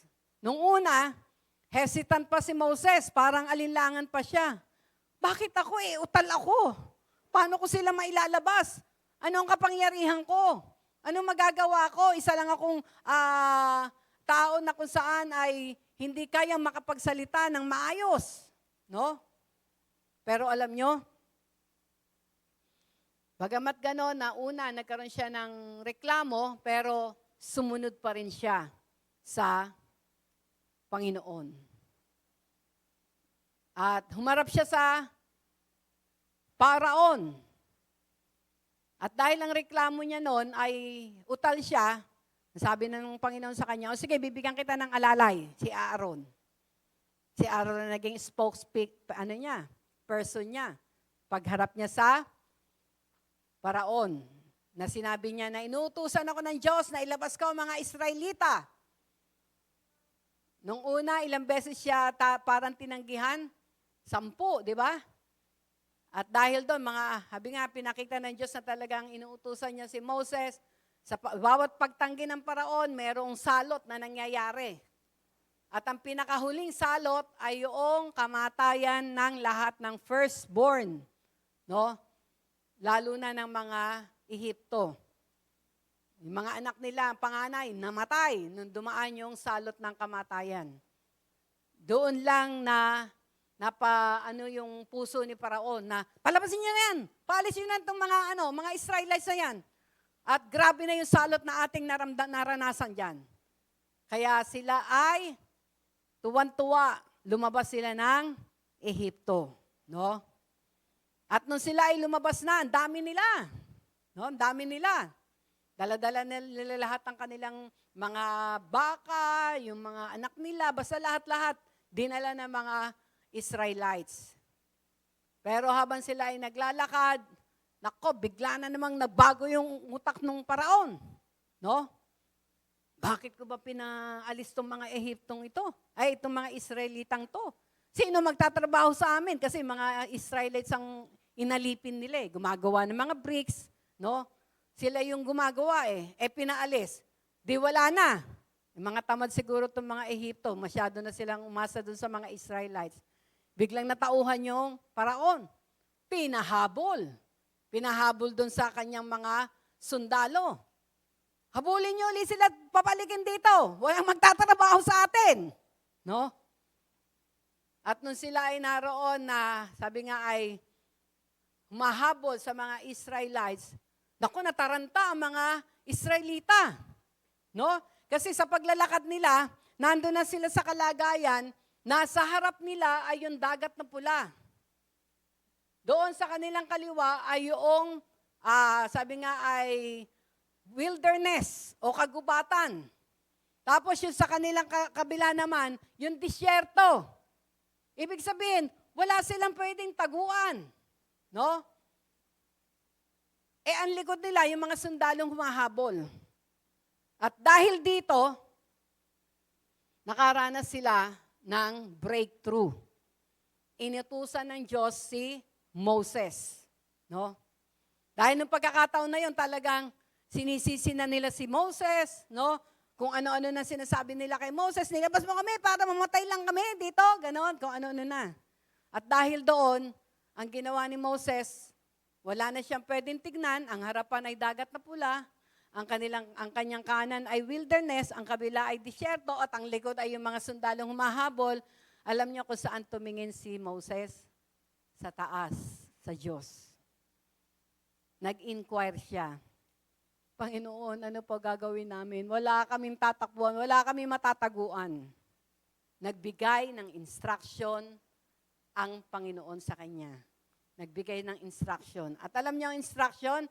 Ang sabi sa kanya, iunat ang kamay sa dagat para mahati. Meron siya kasing baston na dala-dala. Ang instruction sa kanya, iunat mo yung kamay mo diyan sa dagat para mahati. Kung si Moses, ang ginamit yung kaisipan niya, palagay niyo susunod siya? Pwede sabihin niya, Panginoon, anong kalokohan to? Dagat, hahatiin. Pero dahil wala na talagang maanuhan si Moses at humingi na siya ng tulong sa Lord, nag-inquire siya, na sa pag-i-inquire niya, handa yung puso niya na sumunod. Talagang inunat niya yung kamay niya, patungo sa dagat, hawak-hawak niya yung baston, nakita nila ang kapangyarihan ng Diyos. Nahati ang dagat. Amen? Kaya nakalampas sila, no?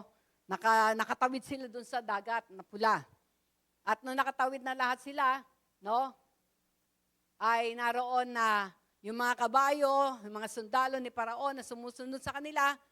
Nung sila na yun nandoon sa hinating dagat na yon, bumalik na sa dati. Kaya nalunod yung mga sundalo ni Paraon, no? Pero yung mga Israelites hindi, no? Pangatlo, si Gideon sa Judges, no?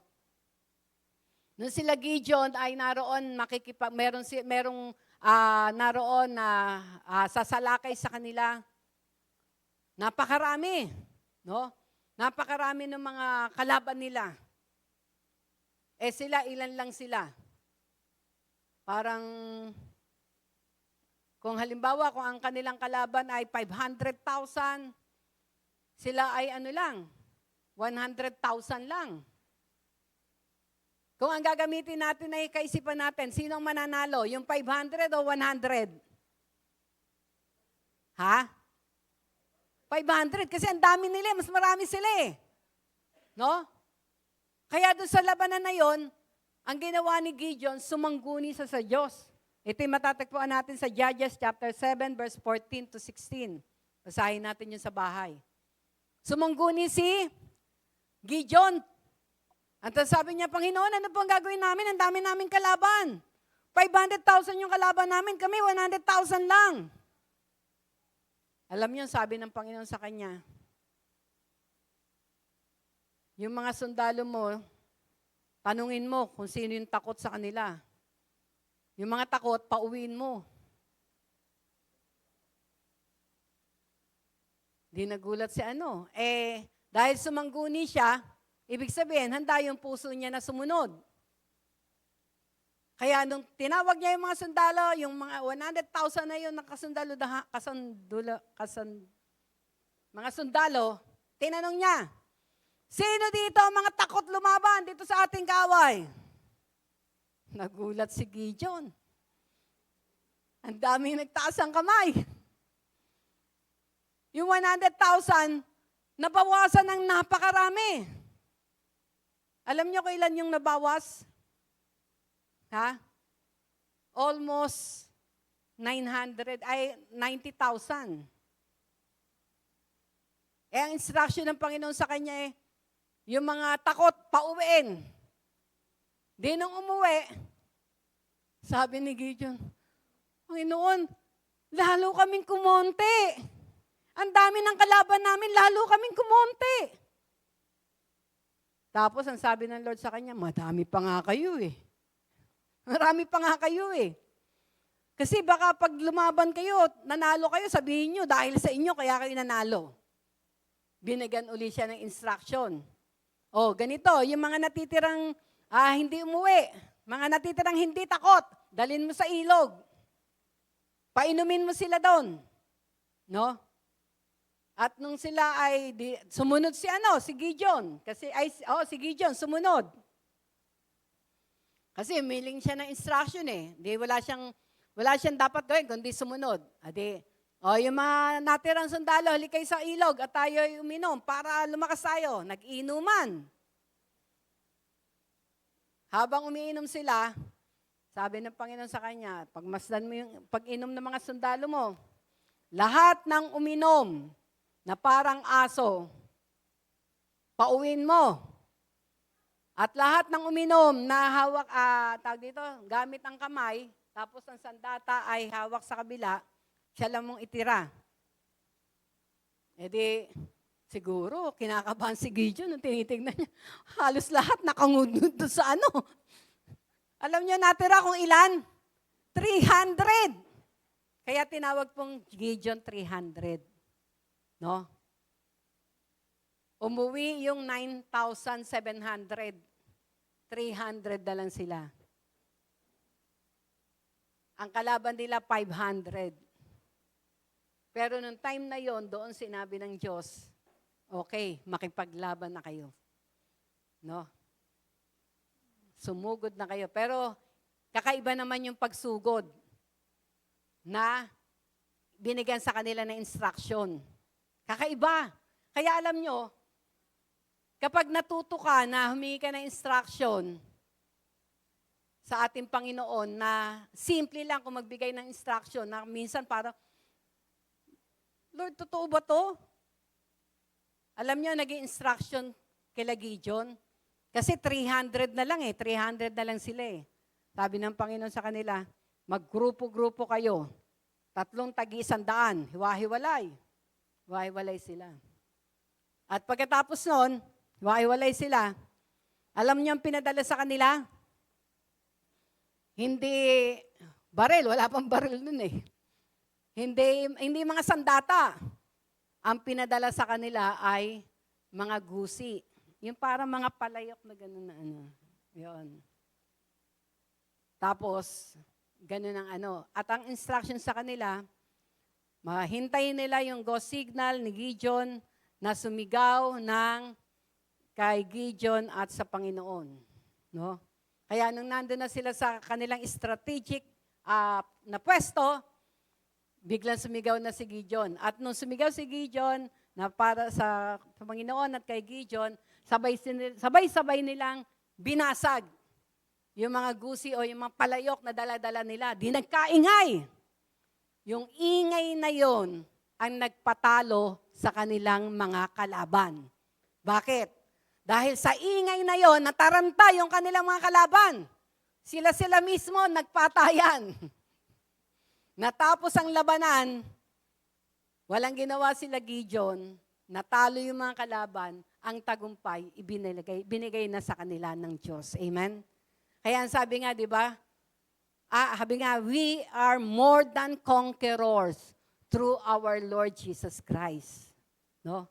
Tayo daw ay higit pa sa mananagumpay dahil sa ating Panginoong Jesus. Amen? Ang isang ilustrasyon nito, ganito.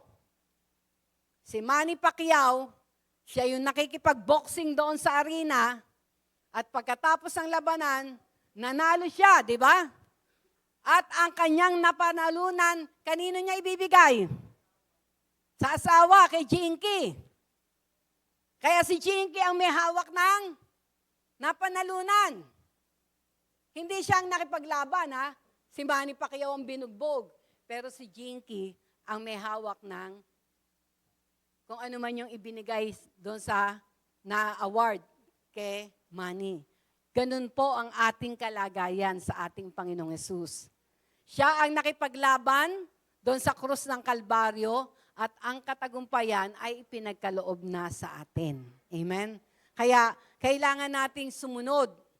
Dahil nais ng Diyos talaga na maranasan natin yung grabing tagumpay o yung, habi nga po, yung pambihirang tagumpay na nanggagaling sa Kanya.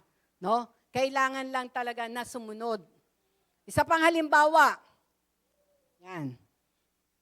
Maganda po, mapuno talaga tayo ng mga kasaysayan sa Bible na nagpapakita na talagang ang breakthrough ay kayang-kayang ibigay ng Diyos sa atin. Dito po sa aklat ng Joshua, chapter 6, verse 3 to 5, no? Ito yung kwento kung paano ang walls of Jericho ay bumagsak. No? Ang walls of Jericho ay bumagsak.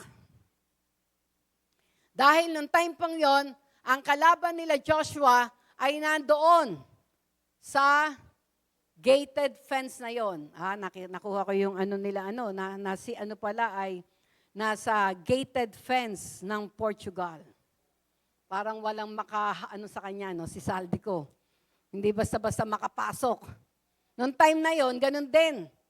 Ang mga kalaban nila Joshua ay nandun sa loob ng napapalibutan ng wall. No? Kaya tinawag ng Wall of Jericho. No? Sila Joshua nandito sa labas. No? Kaya parang talon-talo sila kasi anong tawag dito? merong kanlungan, yung kanilang mga kalaban, sila wala. No? Paano sila mananalo? Paano sila magtatagumpay? Paano nila matatalo yung kanilang mga kalaban?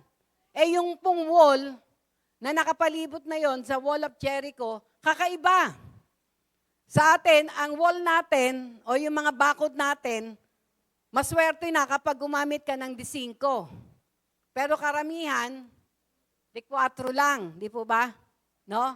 Kasi bakod lang naman eh. Pero alam nyo, yung Wall of Jericho, kung gaano kalapad, 2 sasakyan daw ang pwedeng dumaan. Ganon kalapad. Yung wall na nagkakanlong doon sa kanilang mga kalaban. Eh si Joshua, alam ang paraan para magtagumpay. Ano ang paraan? Nag-inquire. Sumangguni sa Diyos. Lord, ano po ang dapat namin gawin? Paano namin matatalo tong aming mga kalaban? Nagtatago sila doon sa Wall of Jericho.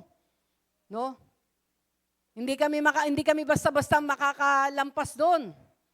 Na matibay ang muog na yon. Binigyan sila ng instruction at direction ng ating Panginoon. Ano yung binigay na instruction at direction? Tingnan niyo yung mga instruction. No? Kakaiba. Hindi galing sa kaisipan ng tao, kundi sa kaisipan ng Diyos. Ang sabi sa kanila, ganito gawin nyo. Ikutan nyo yung wall na yon, yung wall of Jericho na yon. Ang mangunguna sa pag-ikot nyo ay ang mga Levites. Dala-dala yung Ark of Covenant. At habang kayo ay umiikot, mag-pray kayo. Kasi tahimik lang eh. No? Pero ang mga Levites ang nangunguna. Ikutan nyo ng 6 na beses. Siguro, medyo malaki. Siguro, parang isang, kung iaano natin ay pwedeng isang, ano ba yun? Yung tinatakbuhan. Mga track and field. Maaaring ganun kalaki, kano. Pero ang instruction sa kanila, ikutan nyo. Eh dahil nag-inquire, handang sumunod. No? Kahit siguro nakatanggap si Joshua ng panglalait o ano doon sa kanyang mga sundalo. Kasi, anong kalukuhan to?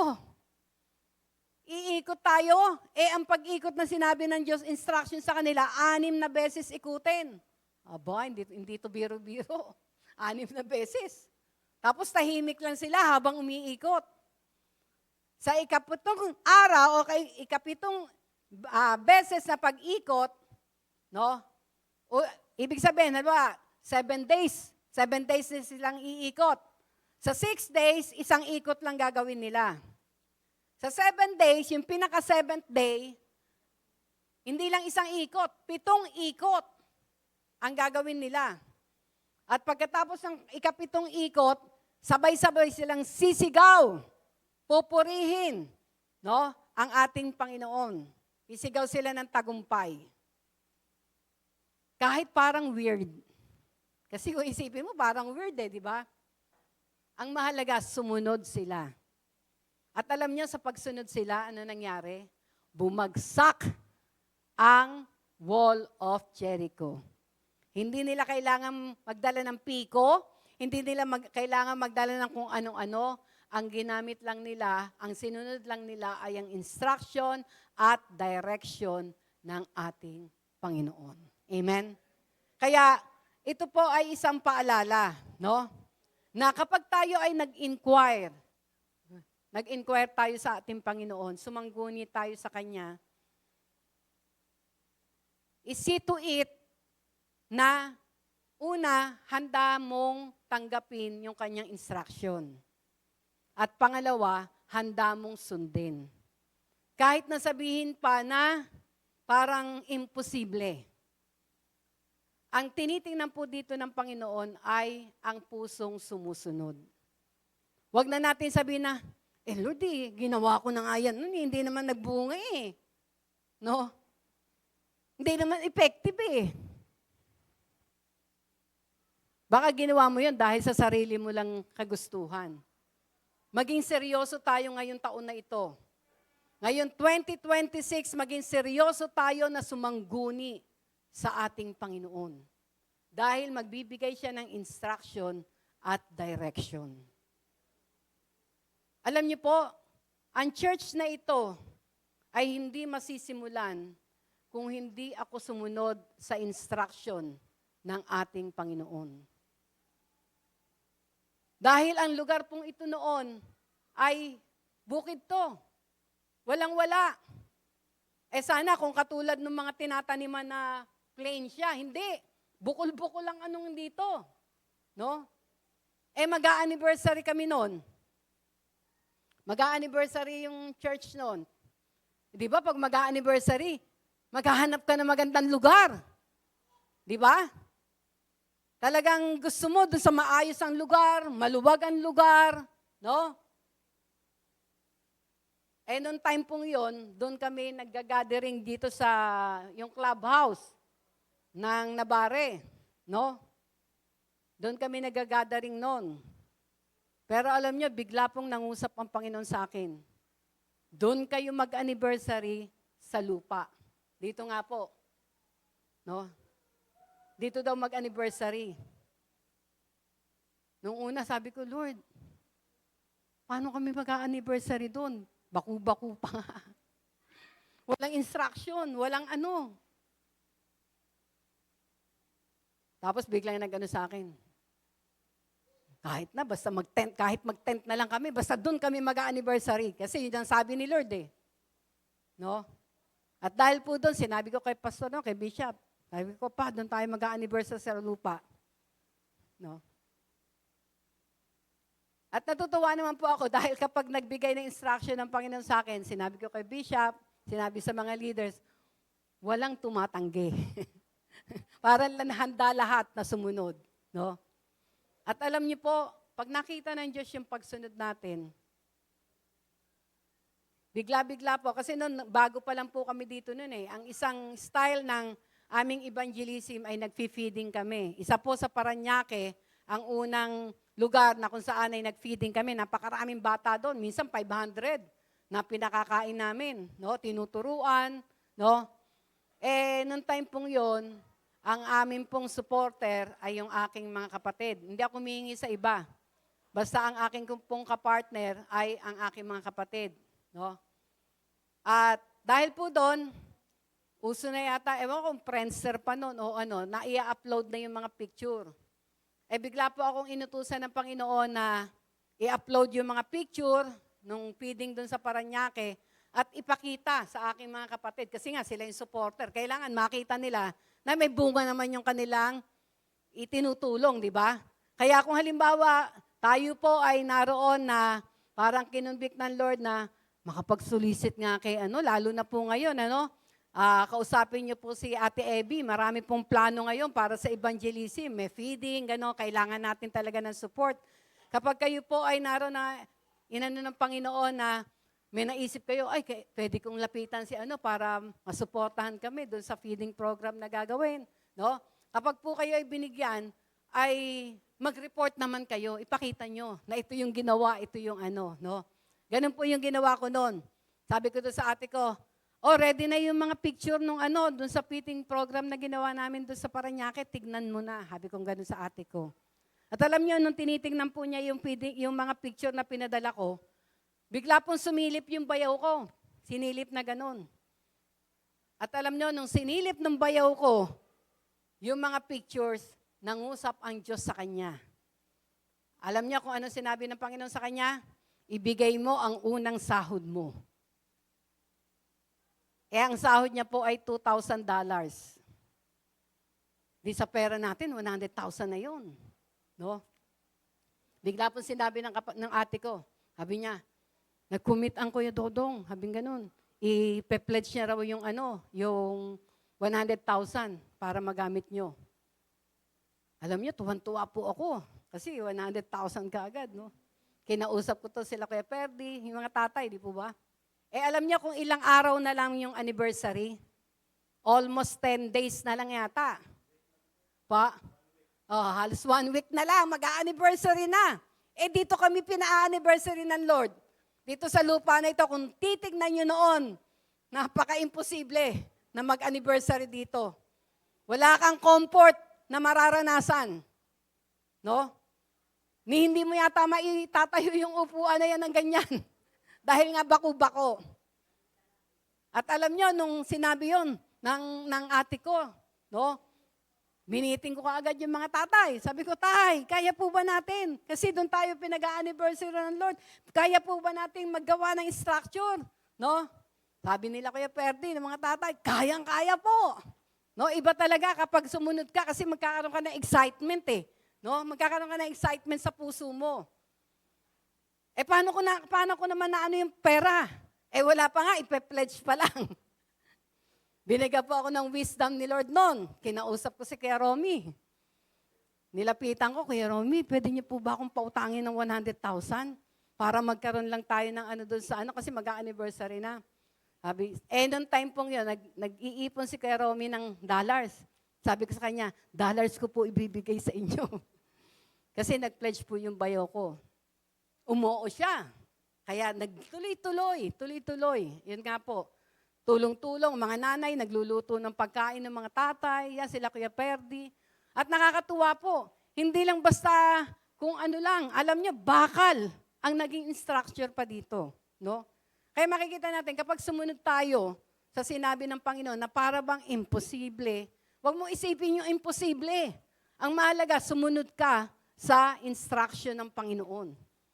At kapag sumunod ka, ang mahalaga lang po, yung unang hakbang mo na pagsunod. Kasi yung unang hakbang natin na pagsunod, kasunod na yun ng pagpapala, kasunod na yun ng ano niya, ng himala niya. Tinitest lang po tayo. Kaya kung gusto natin ngayong 2026 ay maranasan natin ang breakthrough, panalangin natin, Lord, bigyan niyo ako ng puso na sumusunod sa instruction niyo at direction niyo. Tandaan natin instruction at direction lang ng Panginoon. Kaya kailangan talagang dibdiban, totohanan, mag-inquire tayo sa Kanya. No? Sa Kanya tayo sumangguni. At tandaan naman natin, katulad ng sinabi niya, He will direct our path. He will give us instruction and direction. Magbibigay siya ng instruction at direction. No? Kapag sinabi niya, may kaparaanan siya. Amen? Huwag nating hayaan na, ayan. Ano pa po yan?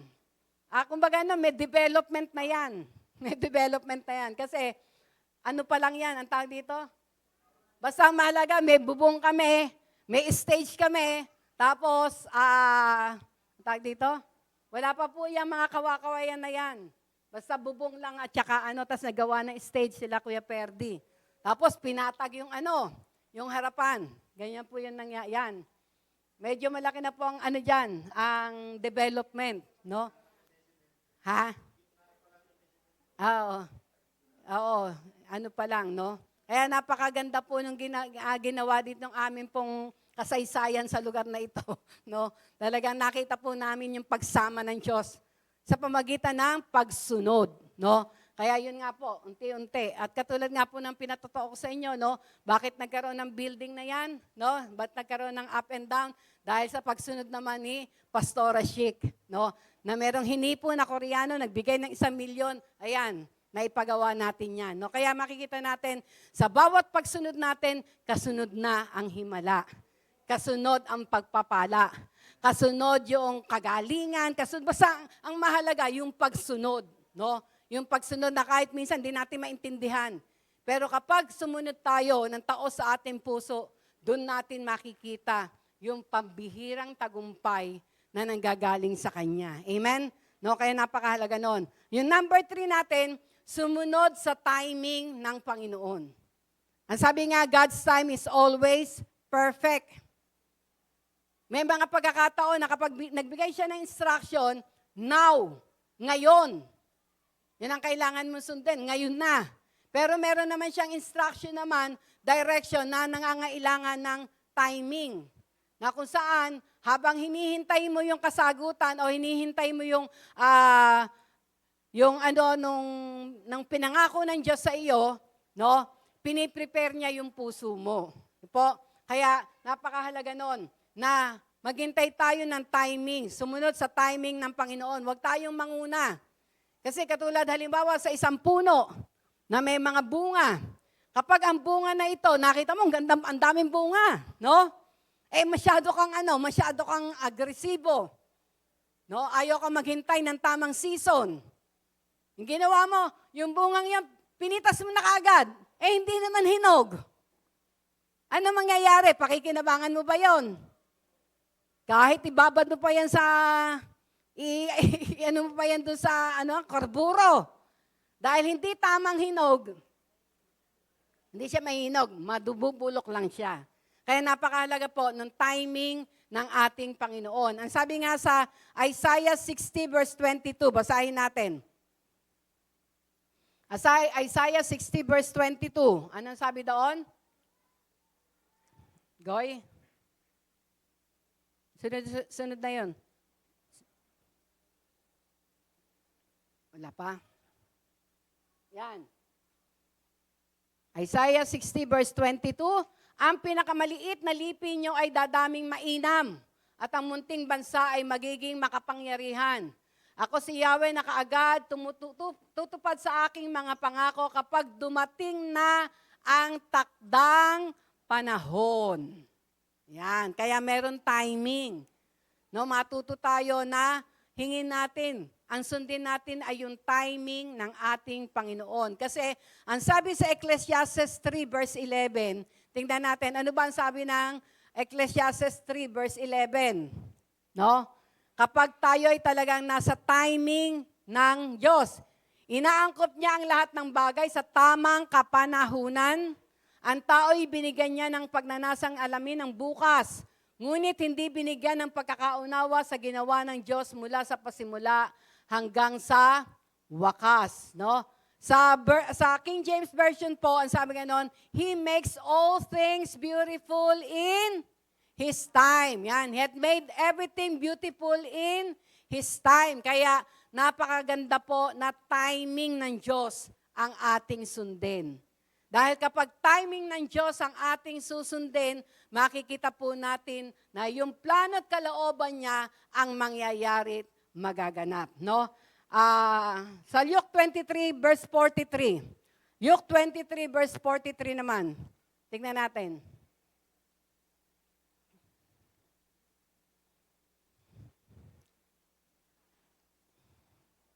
Ito yung nung nakapako ang Panginoong Hesus, di ba? Meron siyang kasama, dalawang magnanakaw na nakapako din, nasa gitna ng Panginoong Hesus. At sa pagkakataon na yon, yung isa tinutuya ang Panginoon. Ang sabi niya, kung talagang hari ka, iligtas mo naman tayo, iligtas mo tayo dito. No? Pero yung isa, ang sabi sa kanya, ang sabi ng isa naman, matakot ka sa sinasabi mo. No? Tayo may kasalanan, pero siya walang kasalanan. No? In-acknowledge ng isang isang nakapako yung kanyang kasalanan. At ito ang sinabi niya sa kanya, sinabi niya doon sa Panginoong Hesus, hindi siya, kung titignan niyo bakit niya nasabi yon? Kasi nabuksan na yung kanyang spiritual eyes. Na ang nakita nung isang lalaki na nakapako ay yung katagumpayan ng ating Panginoong Hesus. Bakit? Kasi ang sabi niya, alalahanin mo ko pagdating mo sa paraiso. Sabing ganon, di ba? Alalahanin mo ko. Tapos ang sabi dito, sumagot ang Panginoong Hesus, sinasabi ko sa iyo, isasama kita ngayon sa paraiso. Nakita mo yung timing? Nakapako ang Panginoong Hesus, Pero ang sabi niya, isasama kita ngayon sa paraiso. Yung timing ng Diyos, now. Kung ang gagamitin natin yung ating kaisipan, now, nakapako kayong pareho. Kayong pareho. Pero ang sabi ng Panginoon, ngayon din, pagsasama kita sa paraiso. No? Kaya, ang Diyos po ay mayroong tamang timing. No? May tamang timing. Kaya, ito po yung napakahalaga. Para maranasan natin yung breakthrough.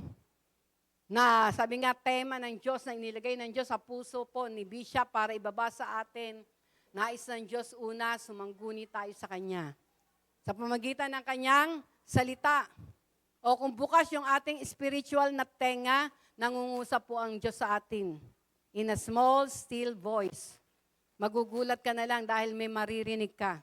May maririnig kang instruction. No?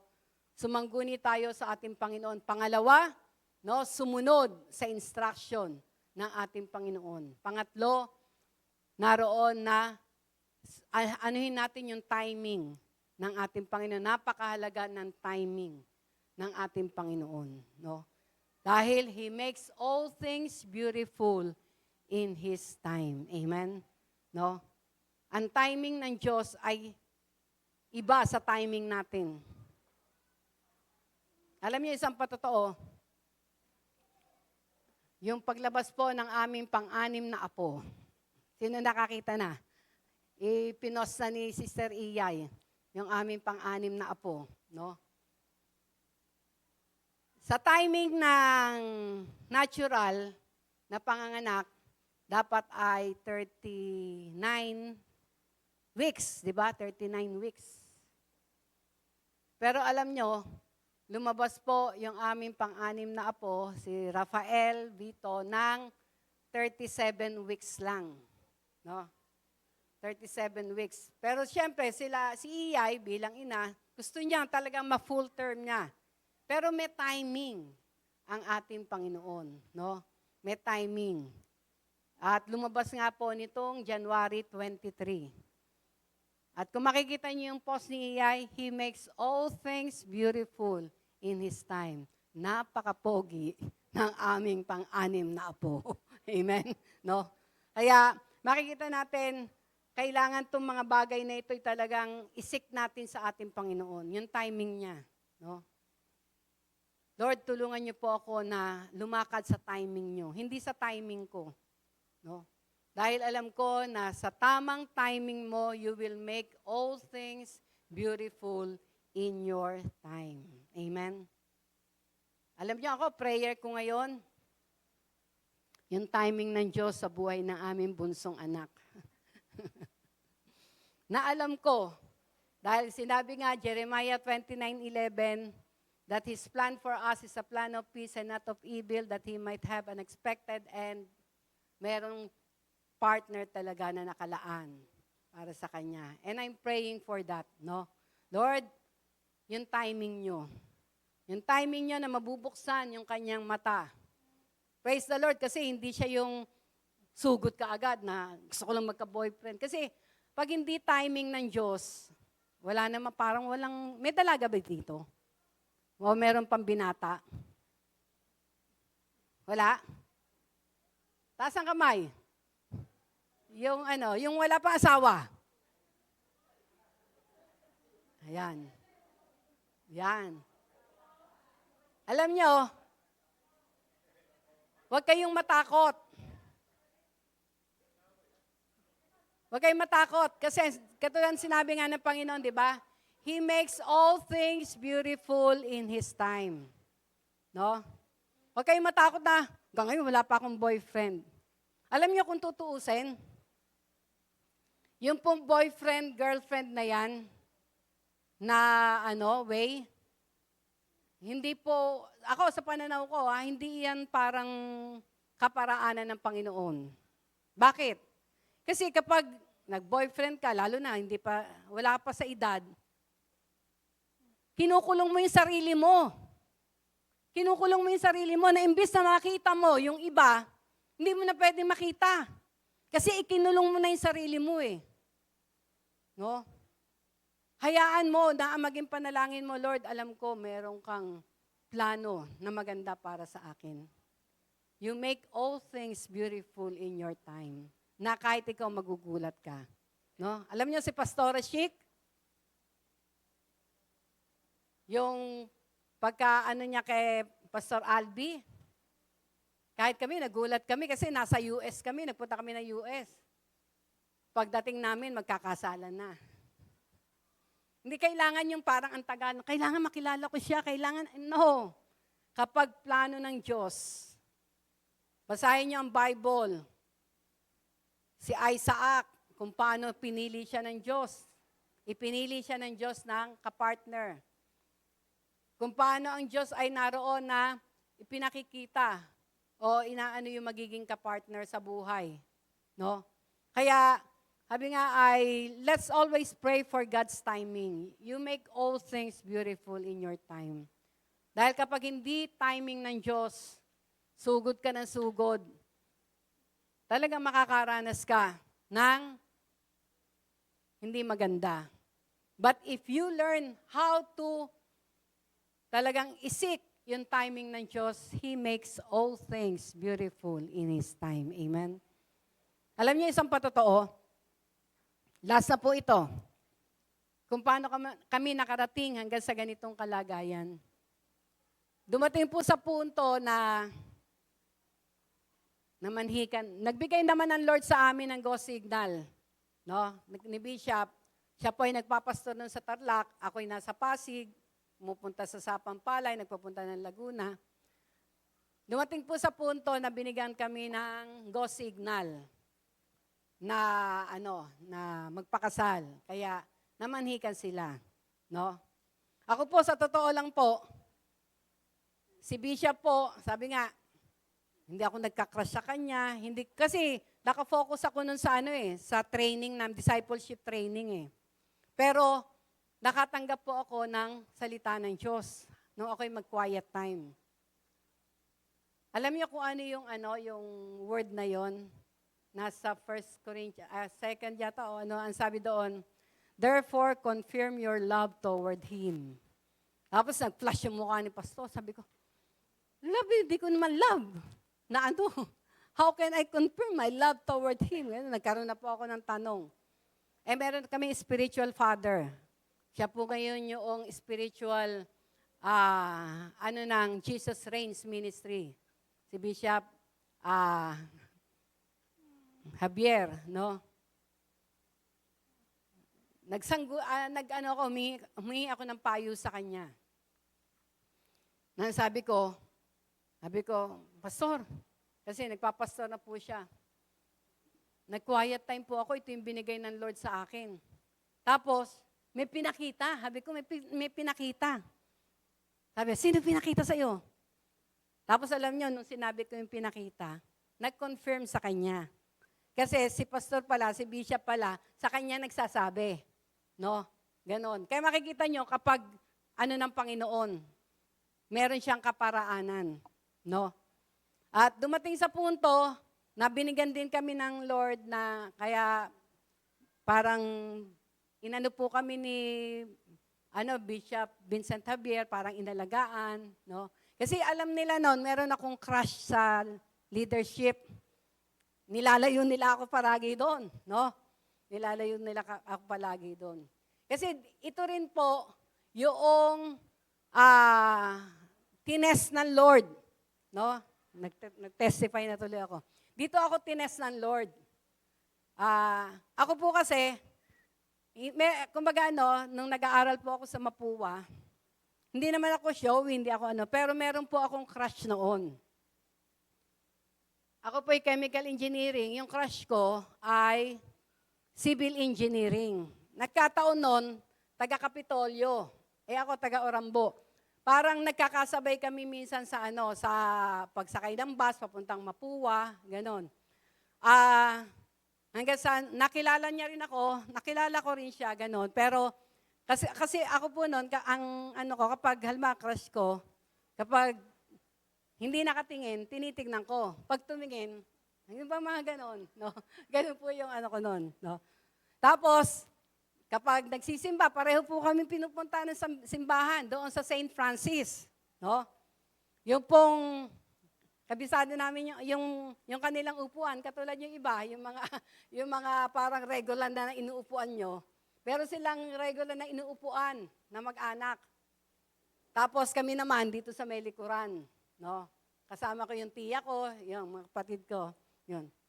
Tapos hanggang sa ma-involve ako nun sa choir, doon sa simbahan. Yan.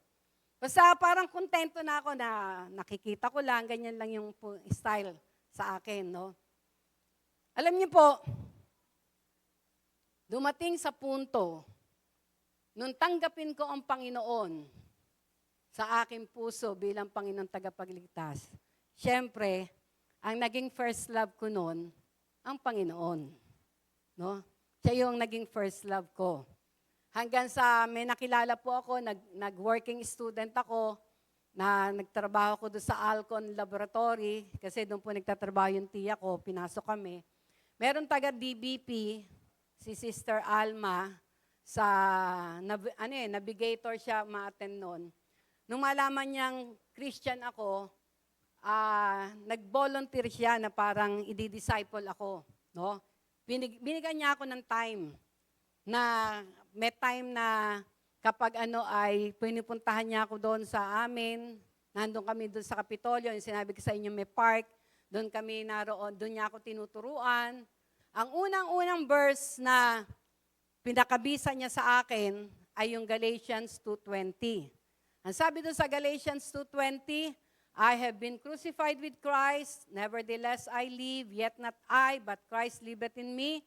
And the life which I now live in the flesh, I live by faith in the Son of God, who loves me and gave Himself for me. No, yun yung unang-unang verse na Hanggang sa alam niya, dumating sa punto, ito po yung testing na naranasan ko sa Lord.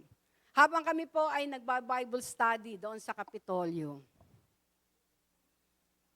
ito pong crush ko na ito, pumunta sa bahay namin. Hindi ko alam kung paano niya nalaman yung bahay namin. No? Pumunta po sa amin. Tuwan-tuwa yung mga kapatid ko kasi alam nila Sila yung kilig na kilig. No? Kilig na kilig sila. Pinuntahan nila ako dun sa sa Kapitolyo, no? At sinabi nga na nandun pumunta sa bahay, no? E di sabi nung si Sister Alma, ay, may bisita ka pala. Sige, next time na lang ulit tayo. Sabi ko, sige, sabi ko, ganun. Umuwi ako. Alam niyo, nung pag-uwi ko, wala akong naramdaman, walang Tapos, sabi ko sa kanya, nagba-Bible study ako, tinuturoan ako ni Sister Alma, ganun-ganun na Tapos, ang sabi niya sa akin, yung mga kapatid ko nga may nagbigay ng Coke. Siguro, kasi nga sila yung kinikilig na pa yung yung Coke na binigay sa kanya, ganun. Sila yung parang excited. Pero nung time na yun, parang wala na excitement sa akin, At nung sabi niya, parang ang naging yung laging sa gawain na merong Bible study, ganun na Ang sabi niya sa akin, sige, babalik ako kapag wala ka ng Bible study. Yun ang sabi niya sa akin. Nakakakilig, Pero alam nyo, ang sagot ko, araw-araw kasi kami may Bible study. Yun ang naging sagot ko, araw-araw kasi kumbaga kung i-analyze mo, wala siyang time na pwedeng puntahan ako. Kasi ang sagot ko, araw-araw ako na may Bible study. No? Kaya doon pa lang na it is a test, no? It is a test for me na At syempre, bilang kabataan, hindi ko pa naman kilala nun si Pastor Duno nun, si Bishop. Syempre, kabataan, nagkaka-crush ka. Hanggang sa nagka-crush naman ako sa isang leader noong time na yon. Katulad pa rin nun, pwede kitang tignan pag hindi ka nakatingin sa akin, pero pag tumingin ka na, hindi na ako titingin. Ganun ang style ko. Noong nangusap sa akin ng Panginoon tungkol kay Bishop, nag-inquire ako kay Lord. Sabi ko, Lord, talaga po bang siya yung parang piniprepare niyo para sa akin? Sabi ko, Lord, alam niyo na may crush ako dito, doon sa leader na ito. Prove unto me, Lord, na kayo ang pumili kay Bishop, kay Pastor Duno noon ang Alam nyo, may time noon na meron kaming gawain noon sa court, sa Capitol, no? Ang tinuturuan doon ay yung mga yung mga clerk, no? Basta sa Ang na-assign yung leader na crush ko. No? Alam niyo ang ginawa ko? Sa harap ako umupo. Sa harap ako talaga umupo. Sabi ko, Lord, kung talagang kalooban nyo, kayo ang gusto kong humingi ng sign. No? Kung dati-rate, pag crush ko, ang ginagawa ko, umiiwas ako ng tingin. Noong time na yun, talagang hinihintay ko na matignan niya ako. Talaga yung tingin ko sa kanya, hindi ko inaalis. Kasi hinihintay ko na matignan niya ako. No? Naghihingi ako ng sign sa kanya. Tapos nung time na nagkatinginan kaming ganon, doon ko naramdaman na wala na. Wala na yung ano. Kaya sa ayot sa gusto ko, kailangan ko sumunod. Doon sa sinabi ng Lord sa akin, nung quiet time ko, no, tungkol kay Pastor Duno. Na kung dati-rate, kasi parang ahead ako sa kanya, sabi ko pa nga doon sa mga leader, sabi ko, naku, baka ma-stumble pa yan. Sabi ko ganun. Sabi ko, baka ma-stumble pa si Pastor Duno kapag ganun. Pero nakita natin yung pagkilos ng Panginoon. Ano? Hanggang sa dumating sa punto na, yun nga, binigyan kami ng Lord ng word na pwede nang ikasal, na manhikan sila. Alam nyo, ang una na date, ang pinag-usapan doon sa ay January 31, 1985. Dapat ang kasal, no? Yun po. Pero dumating po sa punto na nagbigay ng instruction sa akin ng Panginoon. Alam niyo kung ano yung binigay na instruction ng Panginoon? Postponed. Postponed. Ang linaw po, postponed. No? Kami po yung unang-una na ikakasal na leader sa Pasig. Kasi karamihan kasi mga kabataan nun na Kami ang unang-una, marami ang excited, marami ang nag-aabang, lalo na yung mga kasamahan po namin mga leaders. Pero nung sinabi ng Panginoon sa akin na i-postpone, wag ituloy, sinabi ko po yun sa kanila. Nagulat sila, bakit? Sabi, bakit kailangan i-postpone? Sabi ko, basta postpone. Kasi yung sinabi sa akin ng Lord postpone. No? Minsan, pag-a-attend kami nun sa Orolyo pa nun, pag nakita ko ni kasi alam na rin nila Brother Eddie nun No? Na kasi yung matatanda sa Santo Tomas, nakadikit kay, madikit kay Brother Eddie. No? Minsan, pag nakikita ko ni Kuya Ed noon, sabi niya, oh, Stella, kumusta na? Kailan ba? Alam niyo ang sagot ko? Rapture na po. Rapture na po. Ganon. Kasi wala naman time na binigay sa akin ng Lord kung kailan Kaya lagi ko sagot, rapture na po. No? Hanggang sa biglang dumating sa punto, bigla na naman kami binigyan ng Lord na instruction na ituloy. At nangyari nga po yun, natuloy ng July 11, 1985. From January 31, naging July 11. Pero sa gitna po noon, meron akong isang tiya na alam yung na ang sabi sa akin, siguro month of April yun, kinausap ako. Sabi niya, Stella, kung may gusto kang i-prove, ay proven na. Ano ibig niya sabihin? Kasi sabi ko, baka yung iba nanghihinala na may nangyari sa amin, kaya kami magpapakasal. Pero ang sabi niya nga, bakit hindi niyo pa ituloy? Proven na, 4 months na. Wala namang wala pa rin po kasing word na ibinibigay ang Diyos na instruction at direction. Hanggang sa dumating nga po, na ibinigay niya yung day ng July 11, 1985.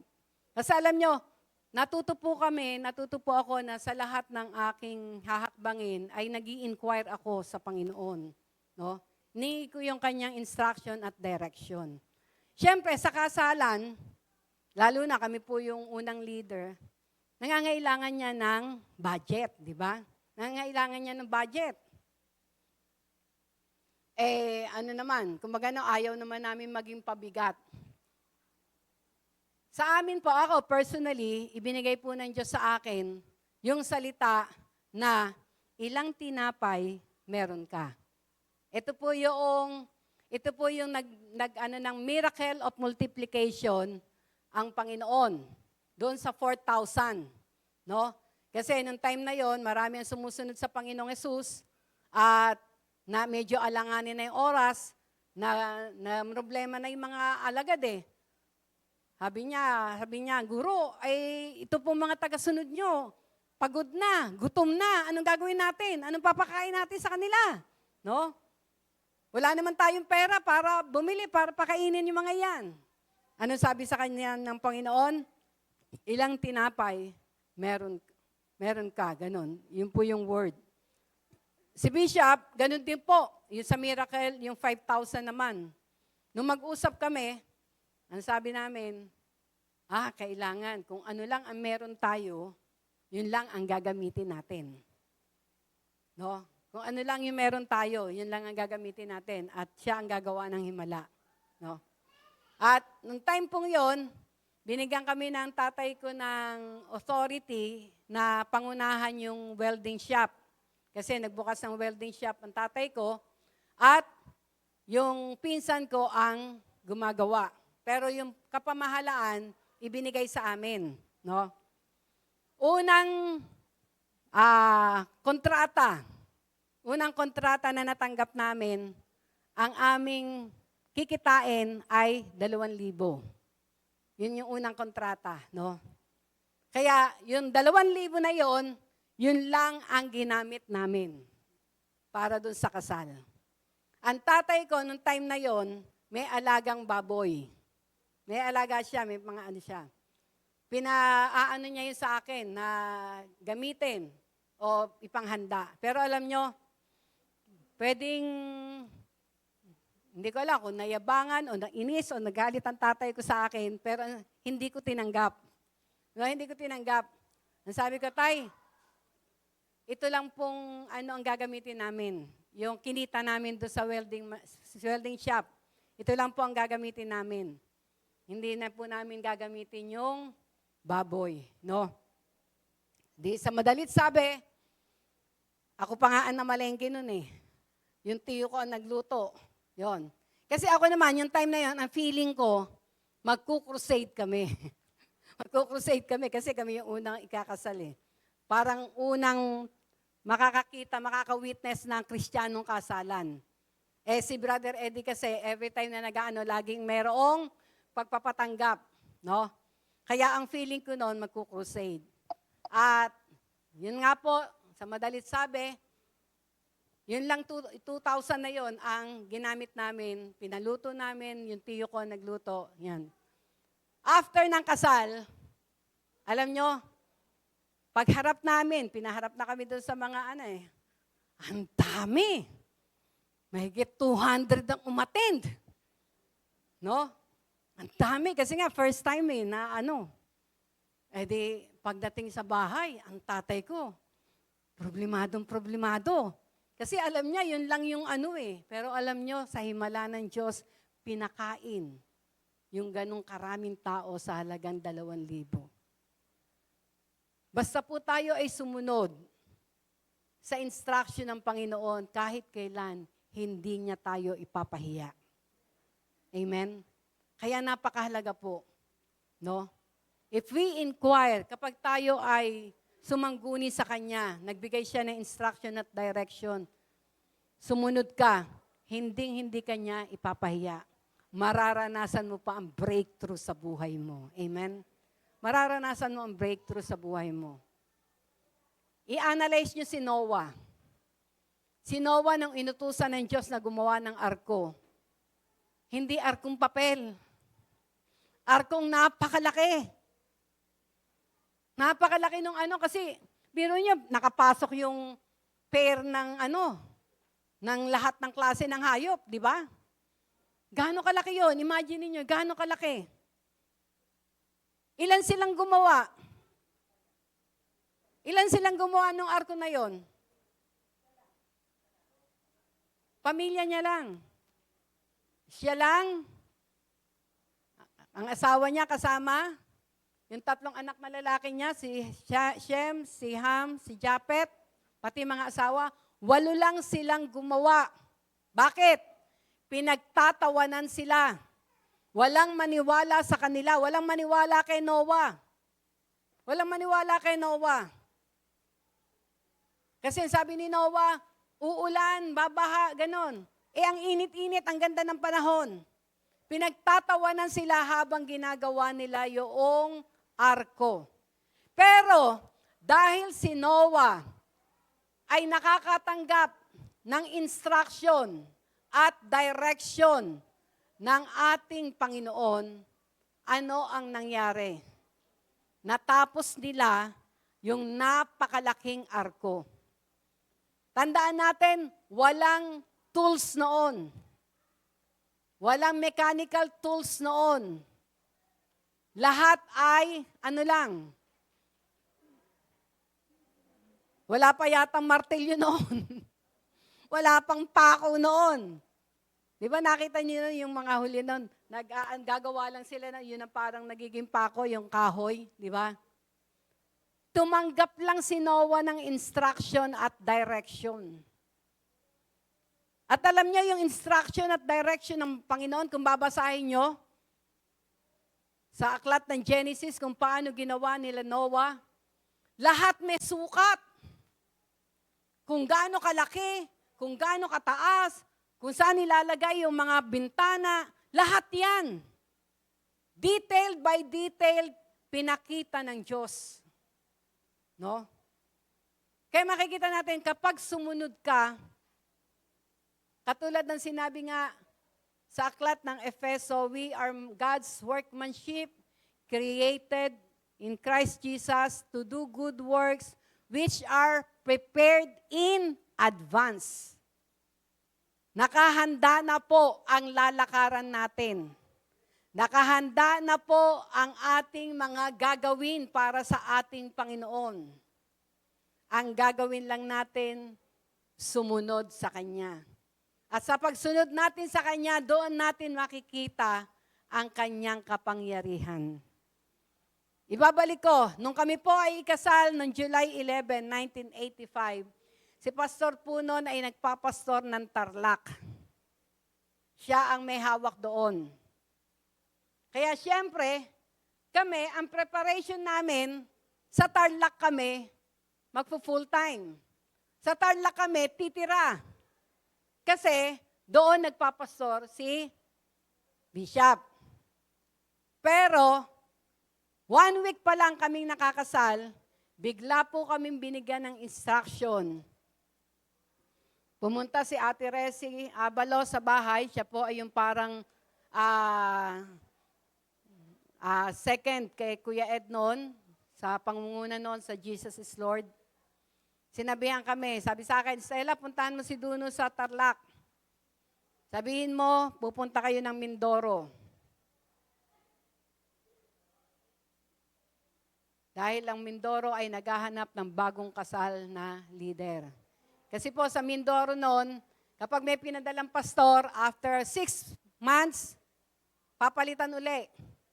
Ganon. And sabi ng mga nanay doon, natututunan pa lang namin mahalin yung pastor, papalitan nyo na naman. Hindi nyo ba kami mabibigyan ng pastor na talagang makakasama namin? Nagkataon nga po noon, kami, yung timing ng Lord, doon kami dinala, na kami yung unang-una na pastor na ikinasal. Kapag handa ang puso natin na sumunod, hindi tayo magtatanong. Amen? Kaya po, nung sumunod ako, pumunta ako kay Pastor Duno noon, kasi Pastor Duno po ang tawag sa kanya. At sabi ko sa kanya, pupunta daw tayo ng Mindoro. Wala kaming kakilala sa Mindoro. Binigyan lang kami ng papel, ng pangalan ng contact person, at saka yung lugar na pupuntahan namin.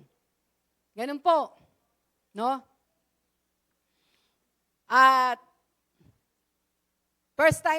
hindi ako first time na sasakay ng barko kasi 18 years old ako, sinama ako ng tiya ko nagpunta ng Cagayan de Oro. Nagbarko kami noon.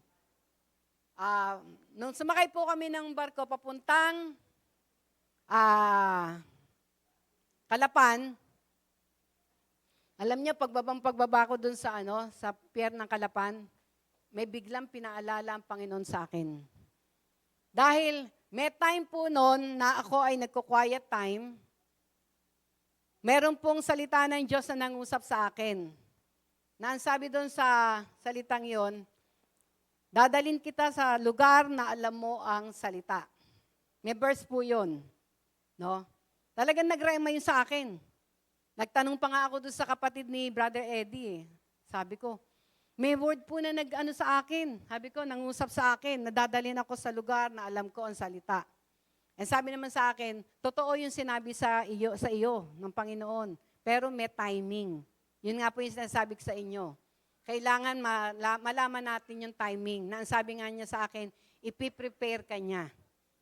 Piprepare ka niya para dalhin ka dun sa lugar na alam mo ang salita. Kasi alam niyo po ba, merong bagabag sa puso ko kapag kami ay nag-stay ng Tarlac. Ano yung bagabag sa puso ko? Hindi ako marunong mag-Ilocano. Minsan nag-uusap-usap sila, hindi ko maintindihan. No? Parang yun ang naging ano. Pero nung pagdating po nun sa, sa Mindoro, pagbaba ko ng barko, alam niyo, sabi sa akin ng Panginoon, ito yung lugar na sinabi kong pagdadalan ko sa iyo na alam mo ang salita. At praise the Lord, dahil sa Mindoro po, sila ay Tagalog. Hindi ako nagkaroon ng problema. No? At alam nyo, nung kami po ay tumuntong ng Mindoro, inabot po kami ng 20 taon doon sa Mindoro. Amen? Kaya may timing. Sa bawat yugto ng buhay natin, may timing. And after 20 years, nagbigay na naman ng instruction ng Lord, may bagong bagay kayo na gagawin. At yun nga po, inilipat kami dito sa Cavite. Kaya napakahalaga po na sa ating buhay, lagi tayo nag-i-inquire sa ating Panginoon. Humingi tayo ng instruction, humingi tayo ng direction. At pag binigyan tayo ng instruction at direction, ihanda natin yung ating puso na sumunod. Tandaan natin, walang sumunod sa ating Panginoon ang napahamak. Walang sumunod sa ating Panginoon ang natalo. Walang sumunod sa ating Panginoon ang hindi nakakaranas ng breakthrough sa kanyang buhay. Amen? Kaya, sa huling word ko po, ang sabi nga dito, sa pagsunod sa Panginoon, palaging pasulong. No? Katulad dun sa ating verse, no? Ano ang sabi doon? No? Ano ang sabi doon? Na instruction ng Panginoon, sumugod kayo, no? At magagapi nyo ang kaaway. Ibig sabihin, pasulong. Ibig sabihin, diretso, no? Ang sabi nga, hindi urong sulong. Hindi urong sulong. Walang atrasan. Amen? Walang atrasan. Na kapag talagang nais natin na maranasan ng breakthrough, dire-diretso tayo. Walang uurong, laging pasulong. No? Laging pasulong. Magpapatuloy tayo. Amen? Magpapatuloy tayo. Dahil sabi nga po, kung talagang pagbibigyan nyo ng yung tema natin ngayon, mamamangha kayo sa gagawin ng ating Panginoon. Amen? Kaya sa oras na ito, tumayo tayong lahat. Naintindihan niyo po ba? Amen. Praise the Lord. Tumayo tayong lahat at namnamin natin tong awit na ito. Ito po yung awit na ibinigay ng Diyos sa ating isang pastor, kay Pastor Neil, yung magpapatuloy. Habang inaawit po natin to, bulay-bulayan natin. No? Napakaganda po nito. Na kahit na anong problema, anong pagsubok, basta magpatuloy tayo, mararanasan natin yung breakthrough. At higit sa lahat, katulad po ng ating pinag-aralan, always sumangguni tayo sa ating Panginoon, hingin yung instruction at direction, at sumunod, hintayin yung kanyang timing. Amen? Yan. Patuloy lamang sa iyo. Ang tinutukoy ditong iyo ay walang iba kundi ang ating Panginoong Yesus. Awitin natin to bilang ating panalangin. Thank you, Lord.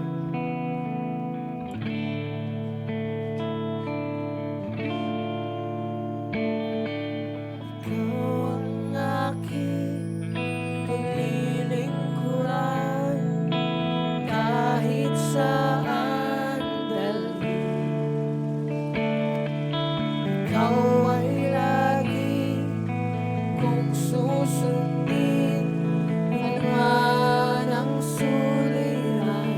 Sama natin maging prayer natin to.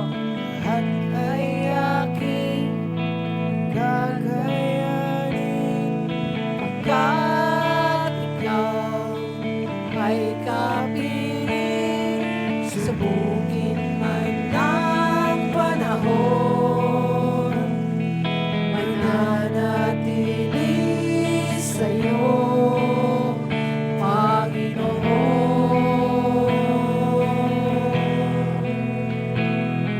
Walang alinlangang maglilingkod, walang pangamba sa'yo ay susunod.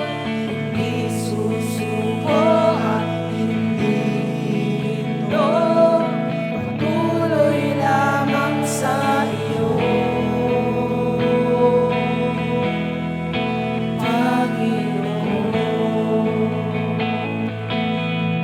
Minsan pa with all our hearts, let us sing this as a prayer of our hearts today.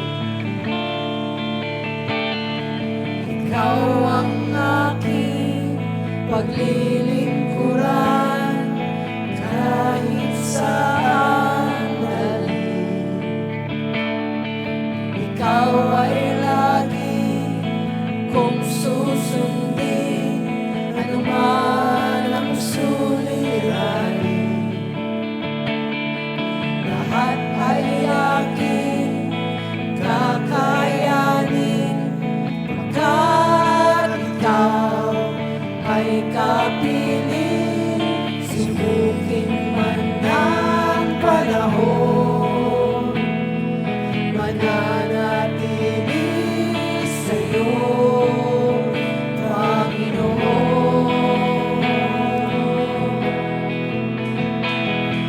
Walang alinlangang maglilingkod, walang pangambang sa'yo ay susunod.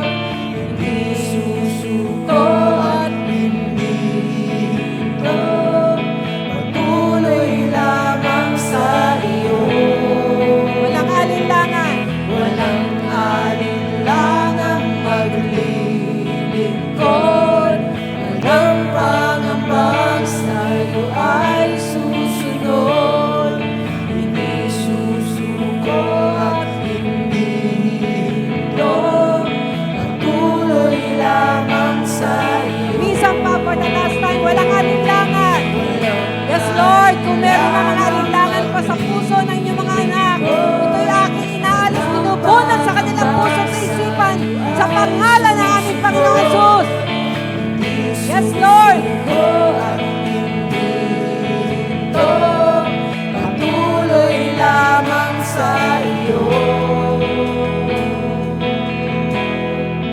Panginoon.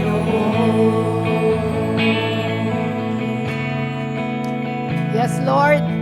Lord, salamat sapagkat alam namin, Panginoon, nakahanda na ang breakthrough, Panginoon, na nais nyo na maranasan namin sa taong ito ng 2026. Lord, turuan nyo kami na laging sumangguni sa inyo. Turuan nyo kami, Panginoon, na laging, Lord, ang aming, Lord, hilingin sa inyo ay ang instruction nyo, ang direction nyo. Sapagkat, Lord, ang aming kaalaman ay kamangmangan lamang sa inyo, Panginoon. Mataas ang inyong kaparaanan kaysa sa aming mga kaparaanan. Bigyan nyo kami ng pusong sumusunod. Bigyan nyo kami ng pusong walang alinlangan. Na bagamat minsan parang mahirap, parang imposible, pero Panginoon, kapag sinabi nyo, Panginoon, susunod kami. Yes, O Lord. At turuan nyo rin po kami, Panginoon, na matanggap namin ang timing nyo. For we know that your time is always perfect. You make all things beautiful in your time. Yes, O Lord, salamat. Pagpalain niyo po ang bawat isa. Sineselyoan ko, Panginoon, ang inyong kapangyarihan, ang kaligtasan. Sineselyoan ko, Panginoon, ng inyong kapangyarihan, ang kalayaan, ang pagpapala, ang breakthrough na inyong mga anak na narito. Nakinig na inyong salita. Lord, patuloy kang mangusap sa bawat isa sa amin. Sapagkat alam ko, Panginoon, katulad ng sinabi nyo, hindi kami ang pumili sa inyo, kayo ang pumili sa amin. At dahil kayo ang pumili sa amin, Panginoon, Hindi nyo kami iiwan. Hindi nyo kami pababayaan. Marami pong salamat. We claim the breakthrough in the name of Jesus. We give you all the glory, honor, praise, and thanksgiving. In Jesus' name, amen and amen. Praise God.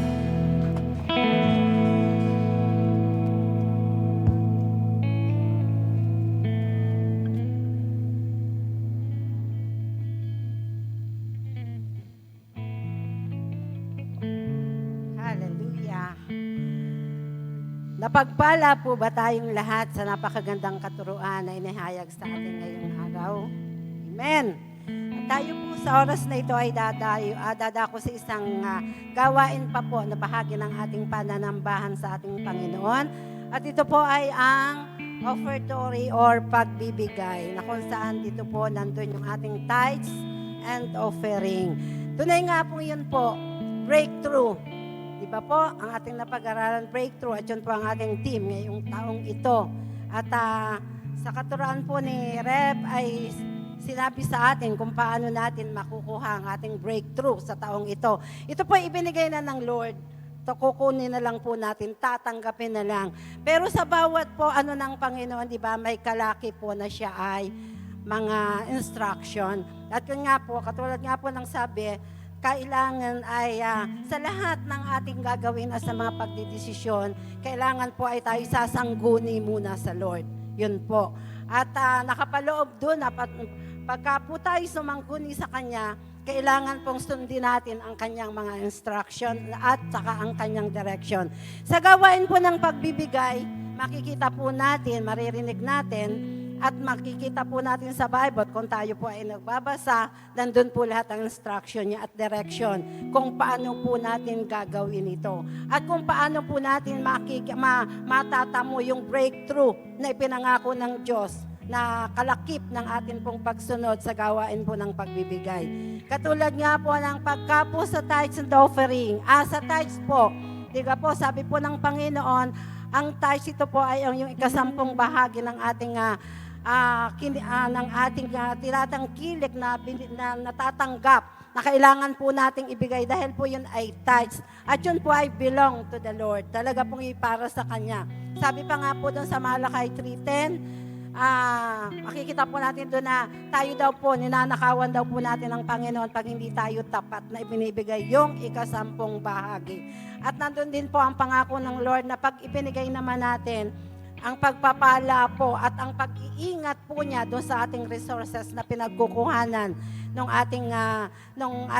pagpapalang yon ay kanya pong talagang proprotektahan. Kung ang atin pong trabaho, yung pong trabaho natin mananatili sa atin, o kung meron man po tayong mga tinatangkilik, pag ibinigay po natin yung 10 bahagi ng ating kinikita, nandun po ang protection ng Lord. At ang sabi nga po ng Panginoon, utos po niya na ibigay natin ng buong buo dahil ito po ay para gamitin sa atin pong ministeryo upang hindi po mawalan ang ating ministry, magamit po natin ito. Kaya po yung tithes po talaga ay sinasabi ng Lord na ibigay natin ng buo. At nandun naman po ang pangako niya ng pag-iingat at pagpapala sa atin pong pinagkukunan nun. At ang offering naman po, iba po yun. Ngayon po yung kusang loob na pagbibigay, nakukuhanin po natin doon sa 90% na matitira sa akin. At may mga instruction din po doon ng Lord. Sabi nga po doon sa Luke 6:38,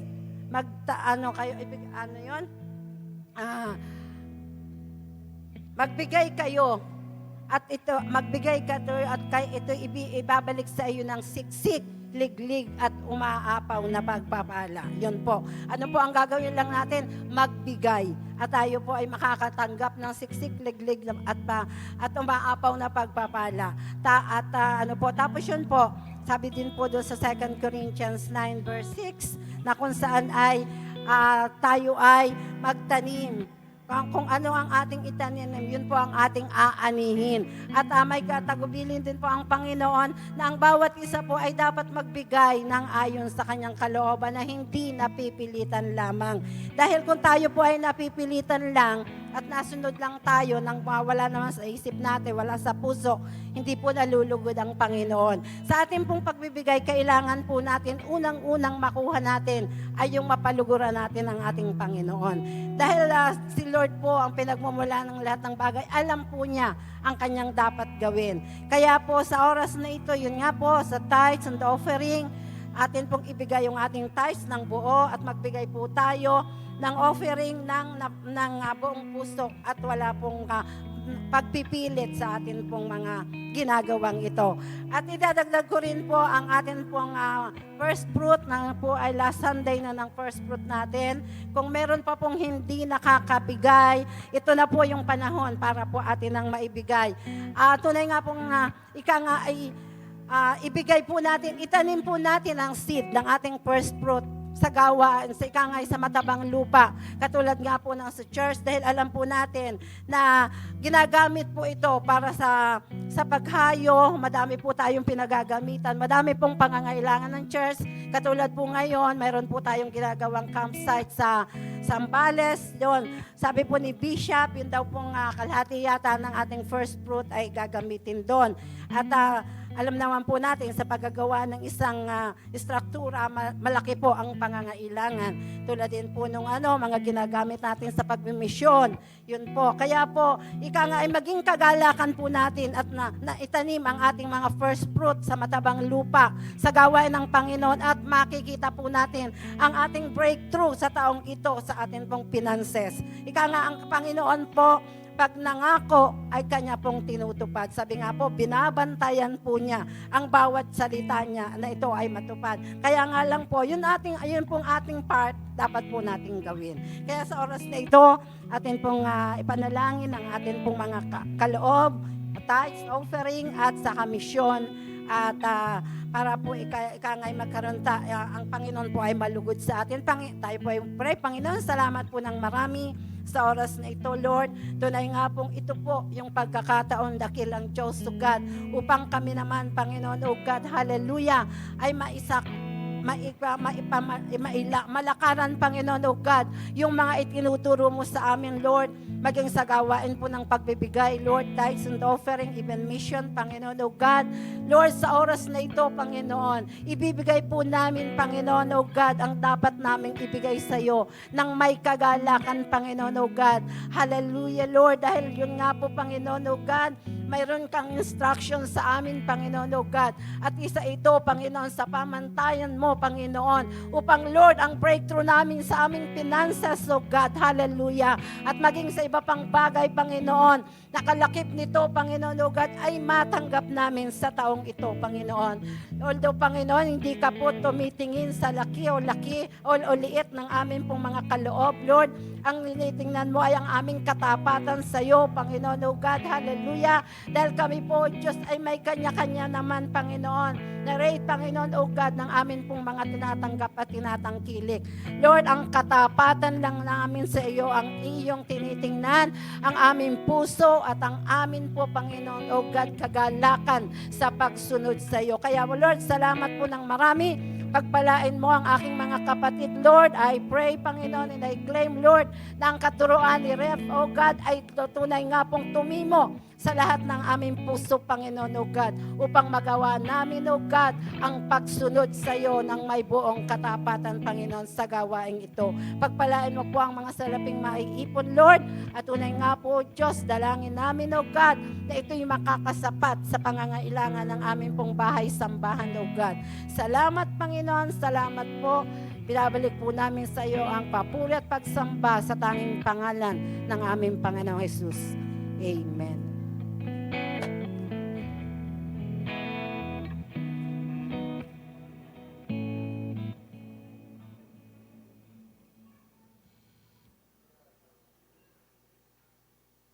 Tinatawagan daw po lahat ng mothers ay pumunta po sa harapan.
Nagpi-feedback na. Mga lalaki. Tago, ano ba?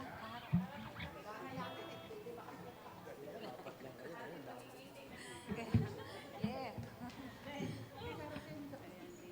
Ayan. Ayan. Sila. Kaya siya may mic. Talaga naman. One.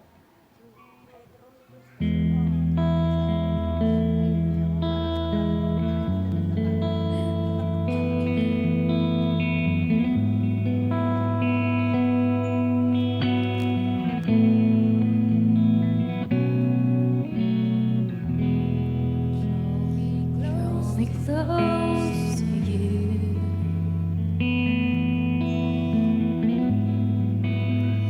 Never let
Praise. Minsan pa, palakpakan po natin ang Panginoon Diyos sa buhay ng bawat kananayan. Praise God. Wala pa pong practice yan. Praise God. Ayan, dako naman po tayo sa ating announcement. Ayan po, ngayon pong hapon, inaanyahan po natin ang mga kananayan. Magkakaroon po tayo ng Women's Fellowship po, 5 p.m. Tayo po ay magkakaroon ng outdoor fellowship po at yun nga po sa mga willing po at available po mamaya para po magkasama-sama tayo mga kananayan dito po sa church ang ating meeting place po para po ay magsabay-sabay po tayong umalis. Malapit lang naman din po kaya ayan po, you are welcome po sa lahat ng mga kananayan. Next po, ayan.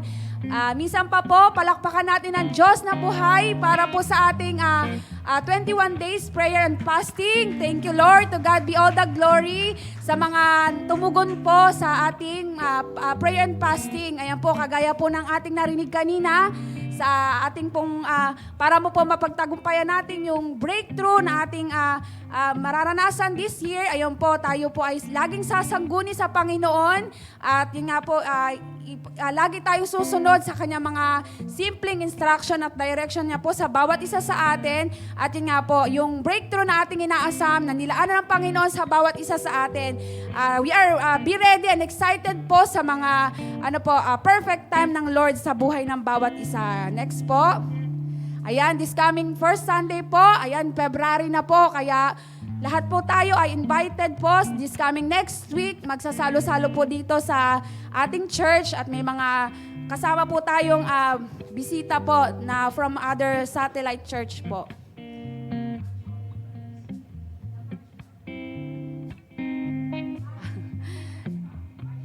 Hindi po, may Paranaque po. Ayan, praise God po. Next po, ayan po ang ating home midweek service. Nagaganapin po this coming January 28 sa Wednesday po kila Sister Evie Andal or Andal family po. Wednesday po yan. Dito rin po ang meeting place po para po magsabay-sabay po tayong pumunta sa kanila pong bahay. Next po, spiritual feeding po via Zoom every Tuesday po 8 p.m. po. At soaking naman po this coming January 30, Friday po yan. Ngayon lang po gaganaping Friday kasi po may gawain po ng Sabado kaya ngayong Friday po lahat po inaanyahan tayo na bata po hanggang matanda na magsama-sama po tayong magbabad sa presensya ng Panginoon at magsisimula po yan ng 7 p.m. Next po, ayan, lahat po ng mga anak natin or kabataan na may kapatid, kapitbahay, kaibigan, yan po. We are all welcome pong lahat ng mga kabataan na magkakaroon po tayo ng youth service this coming January 31, Sabado po, 1 p.m. ang start, na may tema pong Strengthen Your Core at ang ating pong guest speaker ay si Pastor Neil Elorde. Next po. Worship team, open is for training. Ayan po, lahat po, invited din po sa mga may talent and skills, no limit age po, bata man, matanda, singer, ayan po, may talent, singer po, musician, dancer, even multimedia and sound technician po. Ayan po, we are invited po na ipagamit po natin sa Panginoon yung mga talents and skill na meron po tayo. At yun nga po, sa mga ibang inquiries pa po, please approach si Brother Ban po. Siya po ang magtuturo sa atin. Amen po. Next po. Ayan, sa ating po mga social media, please follow us on Facebook and YouTube, Jesus Believed It Up Church, at sa Instagram naman po, JBLU_church. Yun lamang po. Salamat po.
po tayo po ay manatili sa presensya ng panalangin. Father God, we thank you, Lord, for what you have done, Lord, today sa aming mga buhay habang kami, Panginoon, ay nakikinig, Lord, ng inyong salita. Lord, maraming salamat, Lord, at kami po ay tinuruan nyo once again, Lord, na Panginoon, ma-remind kami na kami ay sumangguni sa inyo, Lord, sa lahat ng bagay, Panginoon, na aming lalakaran. Thank you, Father God, for reminding us not only to hear your voice, Lord, but to follow you, O God, na kami ay sumunod, Panginoon, sa inyong mga instruction, O Lord. Thank you, O God, for reminding us once again, Lord, na ang pagsunod, ang susi, Panginoon, upang kami ay, Lord, makamtam namin, Panginoon, Lord God, ang katagumpayan sa buhay na ito, Father God. Lord, thank you, O God, for once again reminding us, O Lord, that there is a perfect timing for everything, O God, Lord. At Lord, sabi niyo nga po, Panginoon, Lord, at napakaganda po ng mga bagay, Panginoon, na kung ito po ay kakamtan namin sa Lord sa tamang panahon na ipinagkaloob niyo ito, Panginoon. Father God, Lord, we praise you, Lord. We glorify your name for these words that we have learned today, Lord. Ama, marami pong salamat, Panginoon, sa ginamit ninyo, Panginoon, na magbahagi ng salita na ito. Thank you, Lord, for giving the life of Sister Rev, Lord, Stella, Panginoon, sa umagang ito, Panginoon, na kung saan kanya pong ibinuos, Panginoon, ang lahat ng kanyang talent, skill sa pagtuturo, Panginoon. At Lord, dalangin namin, Lord, ibalik niyo po sa kanya ang lakas na nawala, Lord God, sa kanyang pag-aaral, pagtuturo at pagbibigay at pagbibahagi sa amin ng mga salitang ito. Lord, we praise you, O God, at dalangin po namin, Lord, sa mga nakinig, Panginoon, sa congregation, Panginoon, na naririto. Dalangin po namin, kami po ay uuwi na daladala ang inyong blessing, ang inyong pagpapala. At Lord, kami po ay babalik, Panginoon, next week. Daladala ang mga magagandang, Lord, patotoo na ginawa nyo sa aming buhay. Thank you, O God, for leading our path, for your shine, Lord God. Will lead us, O God, to the right direction, O Lord. Thank you, O God, for you have provided us already what we need throughout the whole week, Panginoon. At hindi niyo po kami pagkukulangin, O God. Marami pong salamat. We entrust everything into you, Lord. At Lord, dalangin po namin, Panginoon, na babalik po kami na lahat ng aming masasambit ay puro pasasalamat, Panginoon. We praise you, O God. We glorify your name, Lord. In Jesus' name, amen and